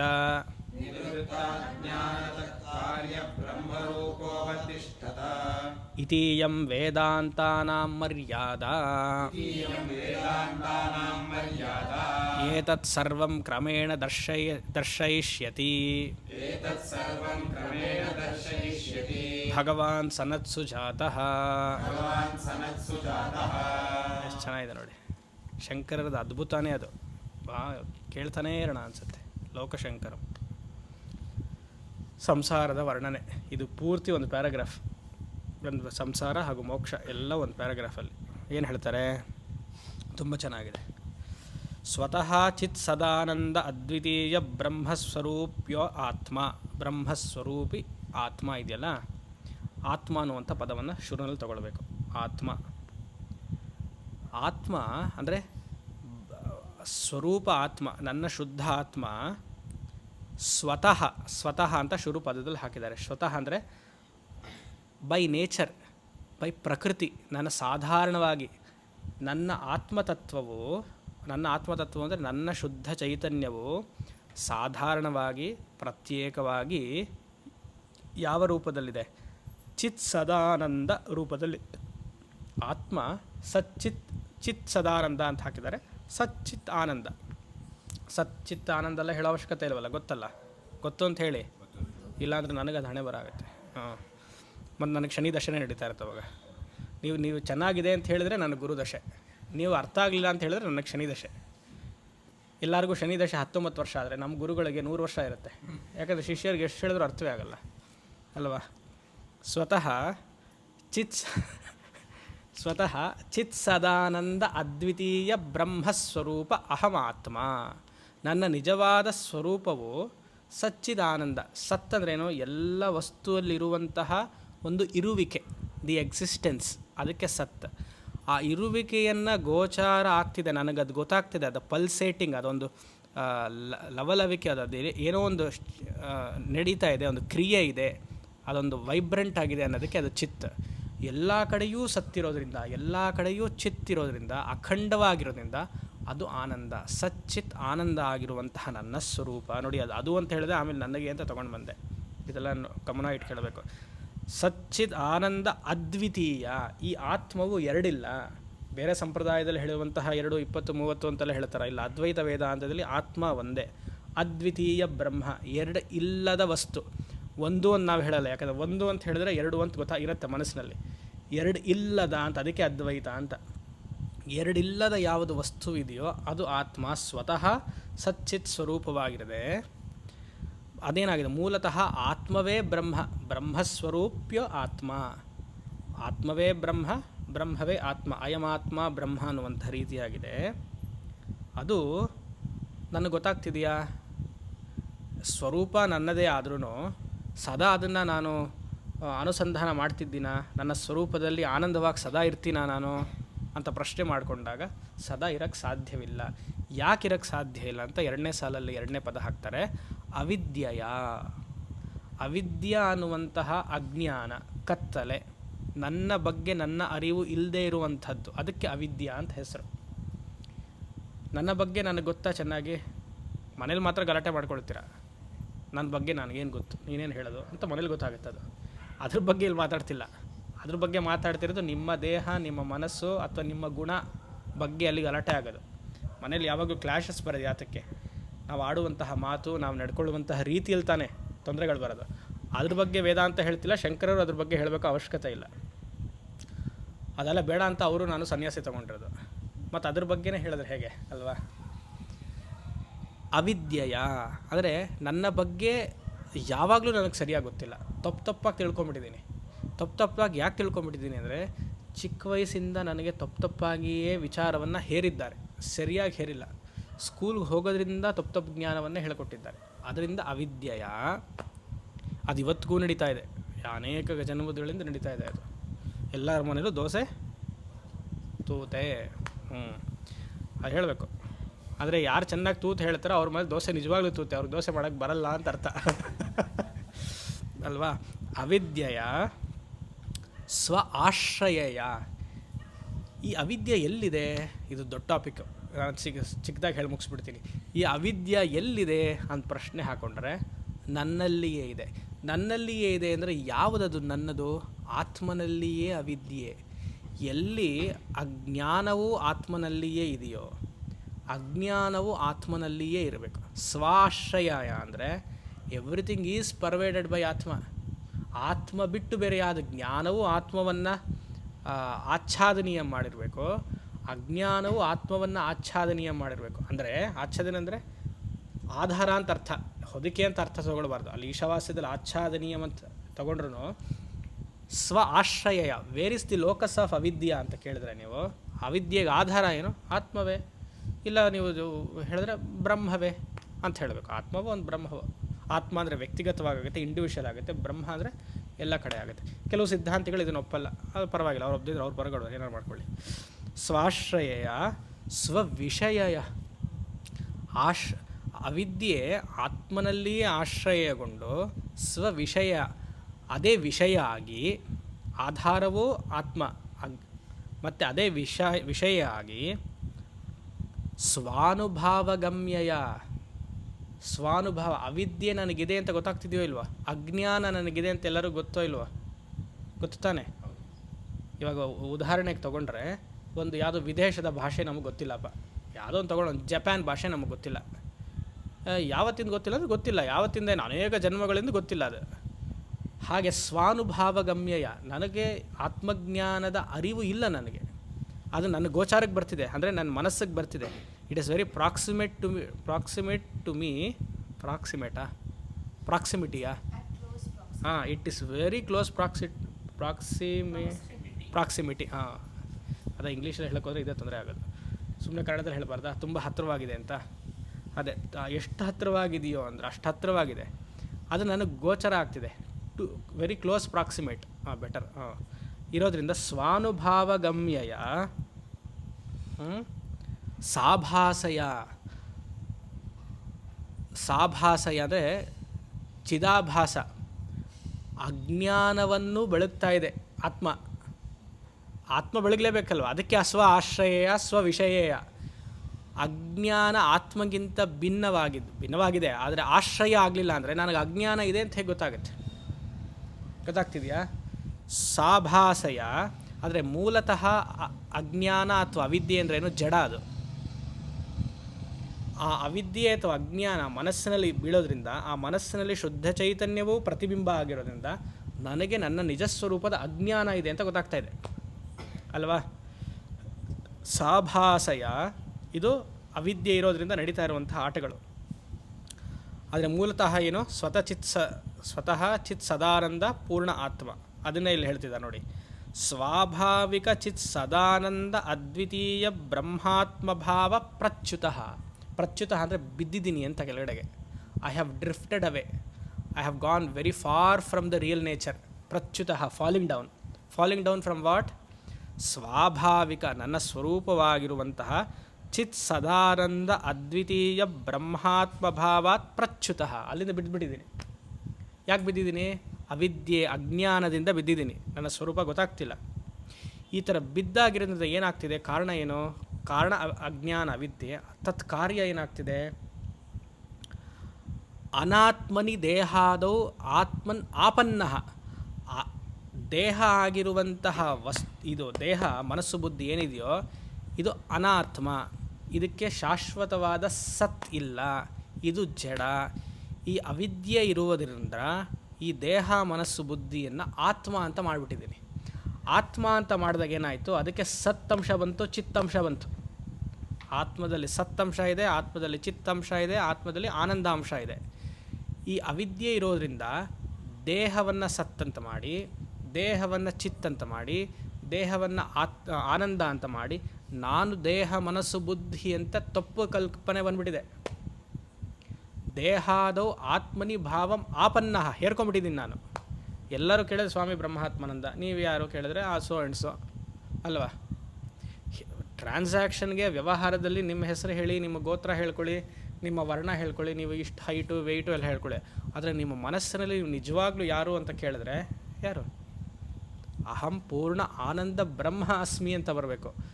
ಪ್ರತಿ ಸತಿಗೂ ನೀವು ಫೋನ್ ಎತ್ತಿದಾಗ ಹಲೋ ಯಾರು ಮಾತಾಡ್ತಿರೋದು ಅಂತ ಕೇಳಿದ್ರೆ ನೀವು ಹಲೋ, ಇವಾಗ ನಾವು ಹರಿ ಓಂ ರಾಮ್ ರಾಮ ಏನೋ ಹೇಳ್ತೀವಿ. ಹರಿ ಓಂ ಮನಸ್ಸಿನಲ್ಲಿ ಹೇಳ್ಕೊಳ್ಳೋ, ಪೂರ್ಣ ಆನಂದ ಬ್ರಹ್ಮ ಅಸ್ಮಿ ಸ್ಪೀಕಿಂಗ್ ಅಲ್ವಾ? ಹೊರಗಡೆ ನೀವು ಹೇಳಿ ಬೇಕಾದ್ರೆ ಏನಾರು I am Brahmatmananda, I am Jayant, I am ಇವರು ಒಬ್ಬೊಬ್ಬರ ಹೆಸರು ಹೇಳ್ಕೊಳ್ಳಿ. ಅರ್ಥ ಆಯ್ತಾ? ಮನಸ್ಸಿನಲ್ಲಿ ಅದು ಓಡಬೇಕದು. ಯಾವಾಗಲೂ 2 ಕಾನ್ವರ್ಸೇಷನ್ ನಡೀತಾನೇ ಇರಬೇಕು ಒಂದೊಂದು ಟ್ರಾನ್ಸಾಕ್ಷನಲ್ಲೂ. ಪೂರ್ಣ ಬ್ರಹ್ಮ ಆಗಿರುವಂತಹ ನಾನು ಯಾವ ಕ್ರಿಯೆಯೂ ಮಾಡ್ತಾ ಇಲ್ಲ, ಯಾವ ಉಪನ್ಯಾಸವನ್ನೂ ಕೊಡ್ತಾ ಇಲ್ಲ. ನಿಷ್ಕಳವಾಗಿ, ಶುದ್ಧವಾಗಿ ಸುಮ್ಮನೆ ನೋಡ್ತಾ ಇದ್ದೀನಿ. ದ್ವಾಸುಪರ್ಣ ಸಯುಜ ಸಖ ಎತ್ತರ. ಇನ್ನೊಂದು ನಡೀತಾ ಇದೆ ಕ್ರಿಯೆ. ಆ ಕ್ರಿಯೆಯನ್ನು ಸ್ವ ಆಶ್ರಯ ಸ್ವವಿಷಯ ಸ್ವಾಭಾವಿಕ ಆತ್ಮನಿ ದೇಹಂ ಆಪನ್ನ, ಹಾಗೆ ಬರಬೇಕು. ಗೊತ್ತಾಗ್ತಿದೆಯಾ? ಸೊ ಆತ್ಮನಿ ದೇಹಾದೌ ಆತ್ಮಭಾವಂ ಆಪನ್ನ, ಹೇರ್ಕೊಂಡ್ಬಿಟ್ಟಿದ್ದೀನಿ ತಪ್ಪು ಕಲ್ಪನೆ. ಈ ತಪ್ಪು ಕಲ್ಪನೆ ಹೇರ್ಕೊಂಡಿದ್ದರಿಂದ ಏನಾಗಿದೆ ಅಂದರೆ ದೊಡ್ಡ ಅನರ್ಥ ಆಗೋಗಿದೆ. ಏನದು? ಅಪ್ರಾಪ್ತ ಶೇಷ ಪುರುಷಾರ್ಥ, ಬೇಡದೇ ಇರುವಂತಹ ಅಪ್ರಾಪ್ತ ಈ ಅರ್ಥಕಾಮ ಪುರುಷಾರ್ಥವೆಲ್ಲ ಸತ್ಯ ಅಂತ ಆಗೋಗಿದೆ ನನಗೆ. ನನಗೆ ಎಲ್ಲ ಕಷ್ಟ ಬಂದಿದೆ, ನನಗೆ ಯಾಕೆ ಈ ಕಷ್ಟ, ನನಗೆ ಯಾಕೆ ಈ ಮಂಡಿ ನೋವು, ಆಯಿತಾ?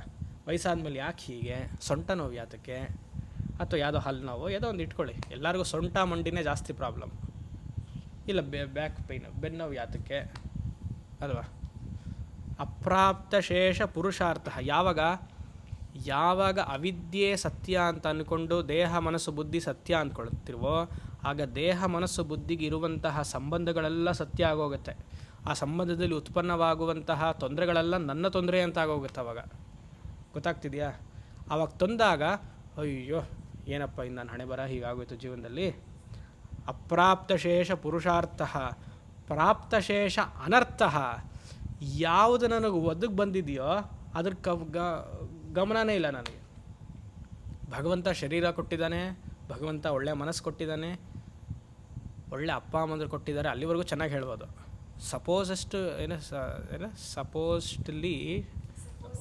ಸಪೋಸಿಡ್ಲಿ ಒಳ್ಳೆ ಗಂಡ ಕೊಟ್ಟಿದ್ದಾನೆ, ಅಲ್ಲೇ ಸಪೋಸಿಡ್ಲಿ ಬರಬೇಕು. ಇಲ್ಲ ಒಳ್ಳೆ ಹೆಂಡತಿ ಕೊಟ್ಟಿದ್ದಾರೆ, ಅಪ್ಪ ಅಮ್ಮ ಕೊಟ್ಟಿದ್ದಾರೆ, ಸಂತೋಷವಾಗಿ ಹೇಳ್ಬಿಡ್ಬೋದು.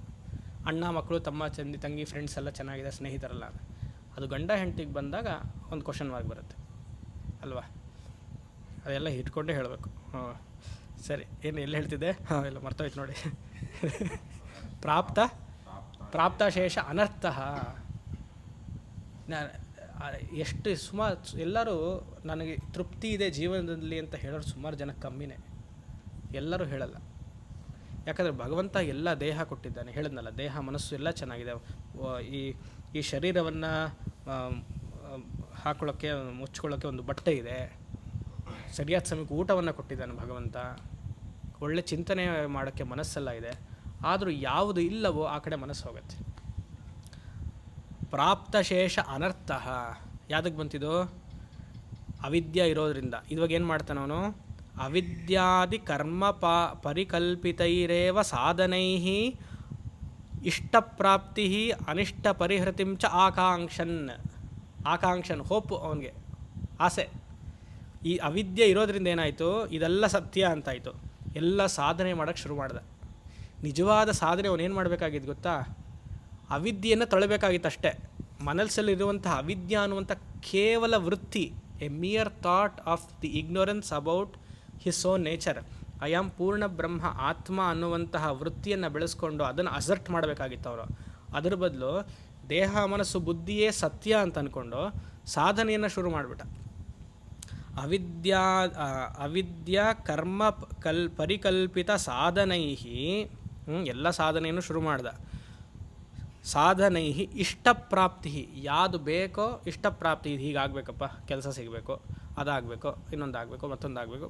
ಇಷ್ಟಪ್ರಾಪ್ತಿ ಅನಿಷ್ಟ ಪರಿಹೃತಿಂಚ. ಎಲ್ಲ ಜ್ಯೋತಿಷ್ಯರಿಗೂ ಇದೇ ಥರ ಕೆಲಸ. ಬೆಳಗ್ಗೆ ಆದರೆ ನ್ಯೂಸ್ ಪೇಪರಲ್ಲಾದರೆ ಅದೇ, ಇಲ್ಲ ನೀವು ಯೂಟ್ಯೂಬಲ್ಲಾದರೆ ಅದೇ. ಎಷ್ಟು ಯೂಟ್ಯೂಬಲ್ಲಂತೂ ಇವಾಗ ವಿಪರೀತ. ವಾರಕ್ಕೆ ಇದು ಏನೋ ಜ್ಯೋತಿಷ್ಯ ಹೇಳೋದು, ಪ್ರಿಡಿಕ್ಷನ್ಸ್. ಜಗತ್ತಲ್ಲಿ ಏನಾಗುತ್ತೆ, ವರ್ಲ್ಡ್ ವಾರ್ 3 ಆಗುತ್ತಾ, ರಷ್ಯಾ ಯುಕ್ರೇನ್ ಏನಾಗುತ್ತೆ, ಟ್ರಂಪ್ ಇದು ಮಾಡ್ತಾನೆ, ಇಲ್ಲ ಈ ಸತಿ ಭಾರತ 2026 ಸ್ಟಾಕ್ಸ್ ಕೆಳಗಡೆ ಬೀಳುತ್ತಾ, ಅಥವಾ ಚಿನ್ನ ಬೆಲೆ ಇಳಿರುತ್ತಾ, ಇದು ಏನು ಬೆಳ್ಳಿ ಕೆಳಗಡೆ ಬರುತ್ತಾ. ಇವ್ರು ತೊಗೊಳೋದು ಅಷ್ಟೆಲ್ಲ ಇದೆ, ಚಿನ್ನ ಬೆಳ್ಳಿ. ಆದರೂ ಅದನ್ನು ನೋಡಬೇಕು. 330 ರೂಪಾಯಿ ಆಯಿತು 1 ಗ್ರಾಮು, ಅದು 15,000 ರೂಪಾಯಿ ಆಯಿತು 1 ಗ್ರಾಮು ಚಿನ್ನ. ನಮಗಂತೂ ತೊಗೊಳಕ್ಕೆ ಆಗಲ್ಲ, ಭಗವಂತ ನಮಗೆ ಕೊಟ್ಟಿಲ್ಲ ಅದು, ಆಯಿತಾ? ಇದೆ ಪ್ರತಿ ಯೂಟ್ಯೂಬಲ್ಲಿ ನೋಡಿ ಇದೆ. ಯಾಕೆ? ಭಯ, ಆತಂಕ. ಯಾತಕ್ಕೆ ಆತಂಕ ಬರ್ತಿದೆ? ನೀವೇನು ಕಾಂಟ್ರಿಬ್ಯೂಟ್ ಮಾಡಿದಿರಿ? ಏನು ಪ್ರಪಂಚ ನಡ್ಕೊಂಡು ಹೋಗುತ್ತೆ, ಹೇಗೆ ನಡಿಬೇಕೋ ಅದು ನಡ್ಕೊಂಡು ಹೋಗುತ್ತೆ ಅಲ್ವಾ? ಇಷ್ಟ ಪರಿಹಾರಾರ್ಥಂ ಅನಿಷ್ಟ ಪರಿಹಾರಾರ್ಥಂ ಇಷ್ಟಪ್ರಾಪ್ತಿ. ಎಲ್ಲ ಜ್ಯೋತಿಷ್ಯರಿಗೂ ಇದೇ ಕೆಲಸ. ಒಬ್ಬರಾದರೂ ಇದೆಲ್ಲ ಅವಶ್ಯಕತೆ ಇಲ್ಲ, ವಿಷ್ಣು ಸಹಸ್ರನಾಮ ಪಾರಾಯಣ ಮಾಡು, ಶಂಕರಾಚಾರ್ಯರ ಭಗವದ್ಗೀತೆಯ ಭಾಷ್ಯ ಪಾರಾಯಣ. ಯಾರೊಬ್ಬರು ಜ್ಯೋತಿಷ್ಯರು ಹೇಳಿ ತೋರಿಸ ನೋಡೋಣ. ಹೇಳಿದ್ರೆ ಅವ್ರಿಗೆ ಬಿಸ್ನೆಸ್ ಆಗಲ್ವಲ್ಲ ಅಲ್ವಾ? ಅವಾಗೆಲ್ಲ ಶುರು ಆಗುತ್ತೆ. ಮೊನ್ನೆ ನಾನು ಅದೇ ಬ್ಯಾಚಲ್ಲಿದ್ದೀನಿ ಬಿಡಿ, ಅದು ಬೇರೆ ವಿಚಾರ. ಅದೇ ಕ್ಯಾಟಗರಿ ನಂದು.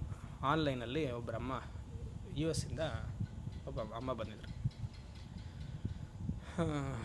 ಯಾರೋ ಮೂಲಕ ಈ ಥರ ಎಲ್ಲೇ ಸುಮಾರು ಕೇಳಿದ್ದಾರೆ ಪಾಪ, ಏನೋ ಆರೋಗ್ಯದ ಸಮಸ್ಯೆ ಅವ್ರ ಮನೆಯವ್ರಿಗೆ. ಸೊ ಅವ್ರು ಹೇಳಿದ್ದಾರೆ, ಸ್ವಾಮೀಜಿ ಇದ್ದಾರೆ ಈ ಥರ ತಿರುವಣ್ಣಾಮಲೆಯಲ್ಲಿ, ಅವರು ಜಾತಕನ ನೋಡ್ತಾರೆ, ನೀವು ಒಂದು ಸತಿ ಹೋದಾಗ ತೋರಿಸಿ ಅವ್ರಿಗೆ. ಇಲ್ಲ ನಮ್ಗೆ ತುಂಬ ಅರ್ಜೆಂಟು, ನಾವು ಅವರು ಆನ್ಲೈನಲ್ಲಿ ಸಿಕ್ಕಿದ್ರೆ ಝೂಮ್ ಕಾಲಲ್ಲೇ ಮೀಟ್ ಮಾಡಿ ನೋಡ್ಬಿಡೋಣ ಹಾಗೆ. ಸರಿ ಅಂತ ಅವರು ಬಂದಿದ್ದರು. ಸರಿ, ಇವ್ರು ನನ್ನ ಬಗ್ಗೆ ತುಂಬ ಅಪ್ಲಿಫ್ಟ್ ಮಾಡಿ ಹೇಳಿಬಿಟ್ಟಿದ್ದಾರೆ. ಏನೋ ಸ್ವಾಮೀಜಿ ಗ್ರೇಟ್ ಆದ ಹೀಗೆ ಅಂತ. ನನಗೆ ವಿಚಾರ ಗೊತ್ತಿಲ್ಲ. ಇವರು 10 ಜನ ಜ್ಯೋತಿಷ್ಯರ ಹತ್ರ ಹೋಗಿ ಬಂದಿದ್ದಾರೆ. ಕೆಲವರೆಲ್ಲ ನೋಡ್ಕೊಂಡು ಹಾಗೆ ಹೇಳಿಬಿಟ್ಟಿದ್ದಾರೆ, ಓ ನಿಮ್ಮ ಮನೆಯವ್ರಿಗೆ ಈ ಥರ ಎಲ್ಲ ಸಮಸ್ಯೆ ಇದೆ ಅಲ್ವಾ, ಕಾಯಿಲೆ ಆಗಿದೆ, ಅದೆಲ್ಲ ಹೌದು ಅಂತ ಇಷ್ಟ ಆಗಿದೆ, ಪರಿಹಾರ ಮಾಡಿಸಿದ್ದಾರೆ, ಅದು ವರ್ಕ್ ಆಗಲಿಲ್ಲ, ಫೇಲ್ ಆಗಿದ್ದಾರೆ, ಮತ್ತು ಇನ್ನೊಬ್ರ ಕಡೆ ಹೋಗೋದು. ಅದೇ ಥರ ಇಷ್ಟ ಪರಿಹಾರಾರ್ಥಿ ಮನೆ ಇದೆ ಆಗ್ತಾ ಇರುತ್ತೆ. ಹೀಗೆ ಸ್ವಾಮೀಜಿ ಬಗ್ಗೆನೂ ಇಷ್ಟಪ್ರಾಪ್ತಿ ಅನಿಷ್ಟ ಪರಿಹಾರಾರ್ಥಿ ಸ್ವಾಮೀಜಿ ಬಗ್ಗೆ ಅವ್ರಿಗೆ ಮನಸ್ಸಲ್ಲಿದೆ. ಪಾಪ ನಾನು ಕರೆಕ್ಟಾಗಿ ಆನ್ ಮಾಡಿದೆ. 8 ಗಂಟೆಗೆ ರಾತ್ರಿ ಇತ್ತು. ಏನು ಕೇಳಬೇಕಮ್ಮ ಕೇಳಿ ಹಾಗೆ ಅಂತಂದೆ. ಓಹ್ ನಿಮಗೇನು ಗೊತ್ತಿಲ್ವಾ, ನನ್ನ ಮುಖ ನೋಡಿದ್ರೆ ನಿಮಗೇನು ಗೊತ್ತಾಗಲ್ವಾ ಅಂದರು. ಅಂದರೆ ಇವ್ರಿಗೇನಂದರೆ ಸ್ವಾಮಿಗಳು ಅಂತಂದಿದ ತಕ್ಷಣ ನಿಮ್ಮ ಮುಖ ನೋಡಿದ ತಕ್ಷಣ ನಾನು ಎಲ್ಲ ಹೇಳ್ಬಿಡ್ಬೇಕು ಅಂತ ಅರ್ಥ. ಮತ್ತು ಜ್ಯೋತಿಷಿ ಬೇರೆ, ಮತ್ತು ಮಂತ್ರ ಜಪ ಅದು ಶ್ರೀವಿದ್ಯೆ ಎಲ್ಲ ಮಾಡೋದ್ರಿಂದ ಮುಖ ನೋಡಿದ ತಕ್ಷಣ ಲಕ್ಷಣ ಹೇಳ್ಬಿಡ್ತಾರೆ ಸ್ವಾಮೀಜಿ. ಹಾಗೆ ಹೌದಮ್ಮ ನಿನ್ನ ಮುಖದಲ್ಲಿ ದೇವತೆನೇ ಕುಣಿತಾ ಇದೆ. ನಾನು ಹಾಗೆ ಕೇಳಿದೆ, ದೇವತಾನೇ ಕುಣಿತಾ ಇದೆ, ಎಲ್ಲ ಹೇಳೋಕ್ಕಾಗತ್ತಾ ಅಂದರೆ ಇದು ಇನ್ನೂ ಪ್ರೆಷರು. ಇರೋ ಪ್ರಾಬ್ಲಮ್ಮಲ್ಲಿ ಅವ್ರಿಗೆ ನಿವಾರಣೆ ಮಾಡ್ಕೊಳ್ಳೋದಕ್ಕೆ ಗುರುಗಳ ಹತ್ರ ಬಂದು ಕೇಳ್ತಾರೆ ಅನ್ನುವಂತಹ ಇದು ಕೇಳಬೇಕು ತಾನೆ. ಅದೊಂದು ಆ್ಯಂಗ್ಸೈಟಿ. ಓ ಸ್ವಾಮೀಜಿ ನೋಡಿತ್ತೆ. ಆಮೇಲೆ ಅವ್ರಿಗೆ ಫೋನೆಲ್ಲ ಅರ್ಧ ಗಂಟೆ ಆದಮೇಲೆ ಅವ್ರು ಹೇಳಿದ್ರು, ಓ ಸ್ವಾಮೀಜಿ ತುಂಬ ಚೆನ್ನಾಗಿ ಹೇಳ್ತಾರೆ ಅಂದ್ಕೊಂಡೆ, ಅವರೇ ನನ್ನ ಹತ್ರ ಕೇಳಿದ್ರು ಏನು ಸಮಸ್ಯೆ ಅಂತ. ಮೋಸ್ಟ್ಲಿ ಅವರು ಸರಿ ಇಲ್ಲ ಅನಿಸುತ್ತೆ, ಅವ್ರ ಪರಿಹಾರ ಕೊಡೋದಲ್ಲ, ಅವ್ರಿಗೆ ಅಷ್ಟು ಗೊತ್ತಾರಲ್ಲ, ಅವ್ರಿಗೆ ತ್ರಿಕಾಲ ಜ್ಞಾನಿ ಅಲ್ಲ ಅವರು, ಹಾಗೆಂತ ಅವ್ರ ಅಮ್ಮನ ಹತ್ರ ಹೇಳಿದ್ದಾರೆ. ಹೌದಮ್ಮ ಹಾಗೆ ನೋಡಿ, ಈ ಥರ ಎಲ್ಲ ಬರ್ತಾರೆ. ನೀವೆಲ್ಲ ತುಂಬ ಪುಣ್ಯವಂತರು, ನೀವು ನಮ್ಮ ನೋಡಬೇಕು. ಹಾಟ್ ಸೀಟ್ ಇದು, ಅದಕ್ಕೆ ನಾನು ಹೇಳೋದಿದ್ದು ಹಾಟ್ ಸೀಟ್. ಈ ಥರ ಎಲ್ಲ ಹೇಳ್ತಾರೆ. ಎಲ್ಲಿಗೆ ಹೇಳ್ತಿದ್ದೆ ನಾನು? ಇಷ್ಟ ಪ್ರಾಪ್ತಿ ಅನಿಷ್ಟ ಪರಿಹಾರಾರ್ಥಿಂ ಜ್ಯೋತಿಷ್ಯ ಪರಿಹಾರಾರ್ಥಿಂ ಆಕಾಂಕ್ಷನ್ ಏನೋ ಒಂದು ಈ ತೊಂದರೆ ಬಂದಿದೆ ನೀಗಿಸ್ಕೊಳ್ಬೇಕು ಅಂತಲೇ ಒಂದೇ ಒಂದು ಮಾತ್ರ ಎಲ್ಲದಕ್ಕೂ ರಾಮಬಾಣ. ಅವಿದ್ಯೆ ಇರೋದ್ರಿಂದ ಈ ತೊಂದರೆ ನನಗೆ ಸತ್ಯ ಅಂತ ಗೊತ್ತಾಗ್ತಿದೆ. ಅವಿದ್ಯೆ ಇಲ್ಲ, ಎಲ್ಲಿ ತೊಂದರೆ?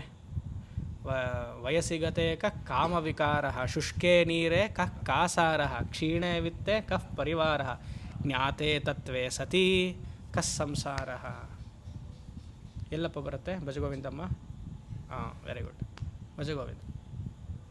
ಜ್ಞಾತೆ ತತ್ವೇ ಸತಿ, ಆತ್ಮಜ್ಞಾನ ಬಂದಮೇಲೆ ಸಂಸಾರ ಎಲ್ಲಿ ಸಂಸಾರ? ಯೋಚನೆ ಮಾಡಿ. ಆಕಾಂಕ್ಷನ್ ಲೌಕಿಕ ವೈದಿಕ ಸಾಧನೈ ಅನುಷ್ಠಿತೈರಪಿ. ಕೇವಲ ಲೌಕಿಕ ಅಲ್ಲ, ಶಂಕರಾಚಾರ್ಯ ಹೇಳ್ತಾರೆ ವೈದಿಕ ಸಾಧನೆಯೂ ಇಸ್ ಬೇಸ್ಡ್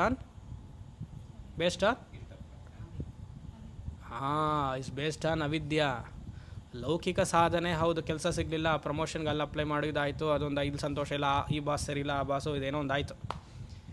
ವೈದಿಕ ಕರ್ಮವೂ ಹೇಳ್ತಿದ್ದ ನೋಡಿ, ಲೌಕಿಕ ವೈದಿಕ ಸಾಧನೈ ಅನುಷ್ಠಿತೈರಪಿ ಪರಮ ಪುರುಷಾರ್ಥ ಮೋಕ್ಷಾಖ್ಯಂ ಅಲಭಮಾನಃ. ಇಲ್ಲಿ ಮೋಕ್ಷ ಅಂದರೆ ಕಷ್ಟದಿಂದ ಬಿಡುಗಡೆ ಆಗುವಂತಹದ್ದು ಅಂತ ಅರ್ಥ. ನಾಟ್ ಪಾರಮಾರ್ಥಿಕ ಮೋಕ್ಷ ಅಲ್ಲ. ಈ ಕಷ್ಟಗಳು ಏನು ಸತ್ಯ ಅಂತ ಅಂದ್ಕೊಂಡಿದ್ನಲ್ಲ, ಅದರಿಂದ ಮೋಕ್ಷ.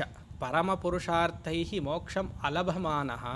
ಅದರಿಂದ ಆ ಕಷ್ಟದಿಂದ ಬಿಡುಗಡೆ ಮಾಡಿಕೊಳ್ಳುವಂಥ ಹಲವಾರು ಪ್ರಾರ್ಥನೆಯನ್ನು ಮಾಡ್ತಿದ್ದಾನೆ. ಹೇಗೆ? ಮಕರಾಧಿಬಿರೇವ. ಮಕರಾದಿ ಅಂದರೆ ಮೊಸಳೆ ಉದಾಹರಣೆಯನ್ನು ಕೊಡ್ತಾರೆ. ಮೊಸಳೆ ಏನು ಮಾಡುತ್ತೆ? ಅಲ್ಲಿರೋ ನದಿಲಿ ಒಂದು ಜಿಂಕೆಯೋ ಅಥವಾ ಯಾವುದೋ ಒಂದು ಪ್ರಾಣಿ ಹೋಗ್ತಿದ್ದಾಗ ಈ ನೀರು ಒಳಗಡೆ ಅದಿರುತ್ತೆ, ಅದು ಗೊತ್ತಾಗಲ್ಲ. ಅಲ್ಲಿ ಸಡನ್ನಾಗಿ ಅದು ಕಾಲು ಹಿಡಿಯುತ್ತೆ. ಮೊಸಳೆ ಯಾವಾಗಲೂ ಕಾಲು ಹಿಡಿಯೋದು ಆ ಬಾಯಿ ಮೂಲಕ. ಆ ಕಾಲು ಹಿಡಿದಾಗ ನೀವೇನು ಮಾಡ್ತೀರ? ಡಾಲ್ ಥರ ಹೀಗೆಲ್ಲ ಆಡ್ತಿರ್ತೀರಿ. ಅದಕ್ಕೆ ಮೊಸಳೆಗೇನು ಉದಾಹರಣೆ ಕೊಡ್ತಿದ್ದಾರೆ? ರಾಗದ್ವೇಷಾದಿ. ನಮ್ಮ ಜೀವನದಲ್ಲಿ ರಾಗ ಹಾಗೂ ದ್ವೇಷ ಮೊಸಳೆ ಥರ ಅಂತೆ. ಆ ರಾಗದ್ವೇಷ ನಮ್ಮ ಪಾದವನ್ನು ಕಟ್ಟಿಡಿದ್ಬಿಟ್ಟಿದೆ. ಅವಾಗ ನಾವೇನು ರಾಗ ಅಂದರೆ ಹೀಗೆ ಹೋಗ್ತೀವಿ, ದ್ವೇಷ ಅಂದರೆ ಹೀಗೆ ಹೋಗ್ತೀವಿ. ಮೊಸಳೆ ಏನು ಮಾಡುತ್ತೆ? ಕಾಲು ಹಿಡಿದ್ಬಿಟ್ರೆ ಆ ಪ್ರಾಣಿ ಹೀಗೆ ಹೋಗುತ್ತಲ್ಲ. ಇತಸ್ತತಃ ಈ ಕಡೆಯಿಂದಲ್ಲಿ ರಾಗ ಬಂತು, ಈ ಕಂಪ್ನೀಲಿ ಎಂಪ್ಲಾಯ್ಮೆಂಟ್ ಚೆನ್ನಾಗಿದೆ ಅಂತೆ, ಸ್ವಲ್ಪ ಇನ್ಕ್ರಿಮೆಂಟ್ ಜಾಸ್ತಿ ಅಂತೆ, ಓಡು. 2 ವರ್ಷ ಆಯಿತು, ದ್ವೇಷ. ಅಲ್ಲಿ ಇನ್ನೊಂದು ಕಂಪ್ನಿಗೆ ಹೋಗೋ ರಾಗ, ದ್ವೇಷ. ಈಕೆ ತುಂಬ ಚೆನ್ನಾಗಿದ್ದಾಳಂತೆ ನೋಡೋಕ್ಕೆ, ರಾಗ. ಆಮೇಲೆ ಗೊತ್ತಾಗುತ್ತೆ ಚೆನ್ನಾಗಿಲ್ಲ, ದ್ವೇಷ. ಆಯಿತಾ? ಈ ಹೋಟ್ಲಲ್ಲಿ ಚೆನ್ನಾಗಿದೆ ಅಂತೆ, ತಿಂಡಿ, ರಾಗ. ಅಲ್ಲಿ ಹೊಟ್ಟೆ ಕೆಡ್ತು, ದ್ವೇಷ. ಈ ಆಶ್ರಮ ತುಂಬ ಚೆನ್ನಾಗಿದೆ, ರಾಗ. ಆಶ್ರಮ ಚೆನ್ನಾಗಿಲ್ಲ, ದ್ವೇಷ. ಈ ಸ್ವಾಮಿಗಳು ತುಂಬ ಚೆನ್ನಾಗಿದೆಯಂತೆ, ಅದೇ ತ್ರಿಕಾಲಜ್ಞಾನಿ ಬಂತಾರೆ ಝೂಮ್ ಟೀಮಲ್ಲಿ, ರಾಗ. 8 ಗಂಟೆಗೆ ರಾಗ ಬಂದರು, ನಾ ಚೆನ್ನಾಗಿ ಹೇಳಿಲ್ಲ, ದ್ವೇಷ 8:15 ಹಿಂದೆ ಹೋದರು. ಇಷ್ಟೇ. ರಾಗದ್ವೇಷಾದಿ ಮಕರಾದಿಭಿ ಇತಸ್ಥದ ಆಕರ್ಷ್ಯಮಾಣ. ಒದ್ದಾಡ್ತಿದ್ದಾನಂತೆ ಜೀವ. ನಮಗೆ ಭಯ ಬರಬೇಕಿದು. ಜೀವನ ಪ್ಲೈಟ್ ಆಫ್ ದಿ ಜೀವ. ಈ ಜನ್ಮ ಅಲ್ಲ, ಅನೇಕ ಜನ್ಮಗಳಿಂದ ಈ ಕೆಲಸವನ್ನು ಮಾಡ್ಕೊಂಡು ಬರ್ತಾ ಇದ್ದೀವಿ ನಾವು. We have not tackled the basic problem, cancerous cell, that is avidya, ignorance. ಇದು ನಿಜವಾದ ಕ್ಯಾನ್ಸರ್ ನಮಗೆ. ಇದನ್ನು ಬಿಟ್ಬಿಟ್ಟು ಬೇರೆ ಬೇರೆದೆಲ್ಲ ಮಾಡ್ತಿದ್ವಿ. Tackle the main cause, root canal ಅಂತೇನು ಹೇಳ್ತಾರಲ್ಲ ಇದರಲ್ಲಿ, ಅದನ್ನು ತೆಗೆದಿದ್ರೆ ಎಲ್ಲ ಸರಿ ಹೋಗುತ್ತೆ, ಬೇರೆ ಹಲ್ಗಳೆಲ್ಲ ತೊಂದರೆ ಆಗಲ್ಲ ಅಂತ ಹೇಳ್ತಾರೆ. ಅದೊಂದು ಸರಿ ಮಾಡ್ಕೊಂಡ್ಬಿಟ್ರೆ. ಹಾಗೆ ಅವಿದ್ಯಾ ಅನ್ನುವಂತಹ ಅಜ್ಞಾನ, ಯಾವ ಆಶ್ರಯವೂ ನನಗೆ ಅವಶ್ಯಕತೆ ಇಲ್ಲ, ಯಾರ ಹಂಗೂ ನನಗೆ ಅವಶ್ಯಕತೆ ಇಲ್ಲ. ಪೂರ್ಣ ಬ್ರಹ್ಮ ಆನಂದವಾಗಿ ನಾನಿದ್ದೀನಿ, ಪ್ರಾರಬ್ಧ ಪರವಾಗಿ ಏನು ನಡಿಬೇಕೋ ಅದು ನಡೀಲಿ ಅಂತ ಯಾರ ವೃತ್ತಿ ಬರುತ್ತೋ ಮೋಕ್ಷಕ್ಕೆ ಹೇತು. ಯಾರಿಗದು ಬರೋದಿಲ್ವೋ ಎಲ್ಲ ಸಾಧನೆಗಳು ಮಾಡಬೇಕು. ಮಕರಾದಿಭಿರೇವ ರಾಗದ್ವೇಷಾದಿಭಿಃ ಇತಸ್ತದ ಆಕೃಷ್ಯಮಾಣ.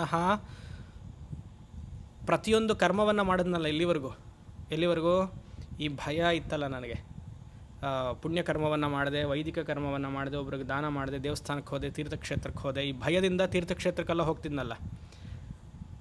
ಆ ಒಂದೊಂದು ಕರ್ಮಕ್ಕೂ, ವೈದಿಕ ಲೌಕಿಕ ಕರ್ಮಕ್ಕೂ ಒಂದು ಪುಣ್ಯ ಒಂದು ಪಾಪ ಬರಬೇಕಲ್ವ. ಆ ಪುಣ್ಯ ಪಾಪದಿಂದ ಜನ್ಮ ಪ್ರಾಪ್ತಿ ಆಗಬೇಕಲ್ವ. ಆ ಜನ್ಮ ಪ್ರಾಪ್ತಿ ಹೇಗಾಗುತ್ತೆ ಶಂಕರರು ಹೇಳ್ತಿದ್ದಾರೆ. ಆಕರ್ಷ್ಯಮಾಣ, ಆ ರಾಗದ್ವೇಷಾದಿಗಳು ನಮ್ಮನ್ನು ಹಿಡಿದು ಮತ್ತೆ ಜನ್ಮದಲ್ಲಿ ಪುಣ್ಯ ಪಾಪವನ್ನು ಕೊಡುತ್ತಂತೆ. ಆ ಜನ್ಮ ಹೇಗಿರುತ್ತೆ? ಸುರಹ, ನರ, ತಿರ್ಯಗಾದಿ. ಪುಣ್ಯವನ್ನೇ ಅಧಿಕವನ್ನು ಮಾಡ್ತಿದ್ದಾಗ ದೇವತಾ ಜನ್ಮ ಪ್ರಾಪ್ತಿ, ಪಾಪವನ್ನೇ ಅಧಿಕ ಮಾಡ್ತಿದ್ದಾಗ ತಿರ್ಯಕ್, ಪ್ರಾಣಿ ಜನ್ಮ ಪ್ರಾಪ್ತಿ. ಬೆಳಗ್ಗೆ 10 ರೂಪಾಯಿ ದಾನ ಮಾಡಿ ಸಂಜೆ 2 ರೂಪಾಯಿ ತೊಗೊಳ್ಳೋದು ಮನುಷ್ಯ ಜನ್ಮ. ಬೆಳಗ್ಗೆ ಪುಣ್ಯ ಸಂಪಾದನೆ, ದಾನ, ಸಂಜೆ ಕೊಡ್ತೀರಾ ಸ್ವಲ್ಪ, ಅದರಲ್ಲಿ 2 ರೂಪಾಯಿ ಕೊಡ್ತೀರಾ, 10 ರೂಪಾಯಿ ಕೊಡೋದು, 2 ರೂಪಾಯಿ ವಾಪಸ್ ತೊಗೊಳ್ಳೋದು. ಅದೇನಾಯಿತು? ಮನುಷ್ಯ ಜನ್ಮ. ಪುಣ್ಯವೂ ಮಾಡ್ದ, ರಾತ್ರಿ ಪಾಪವನ್ನು ಪಾಪ ಅಂದರೆ ಮತ್ತೆ ತೊಗೊಂಡ. ಗೊತ್ತಾಗ್ತಿದೆಯಪ್ಪ? ಸುರ ನರ ತಿರ್ಯಗಾದಿ ಪ್ರಭೇದ ಭಿನ್ನಾಸು ನಾನಾ ಯೋನಿಷು.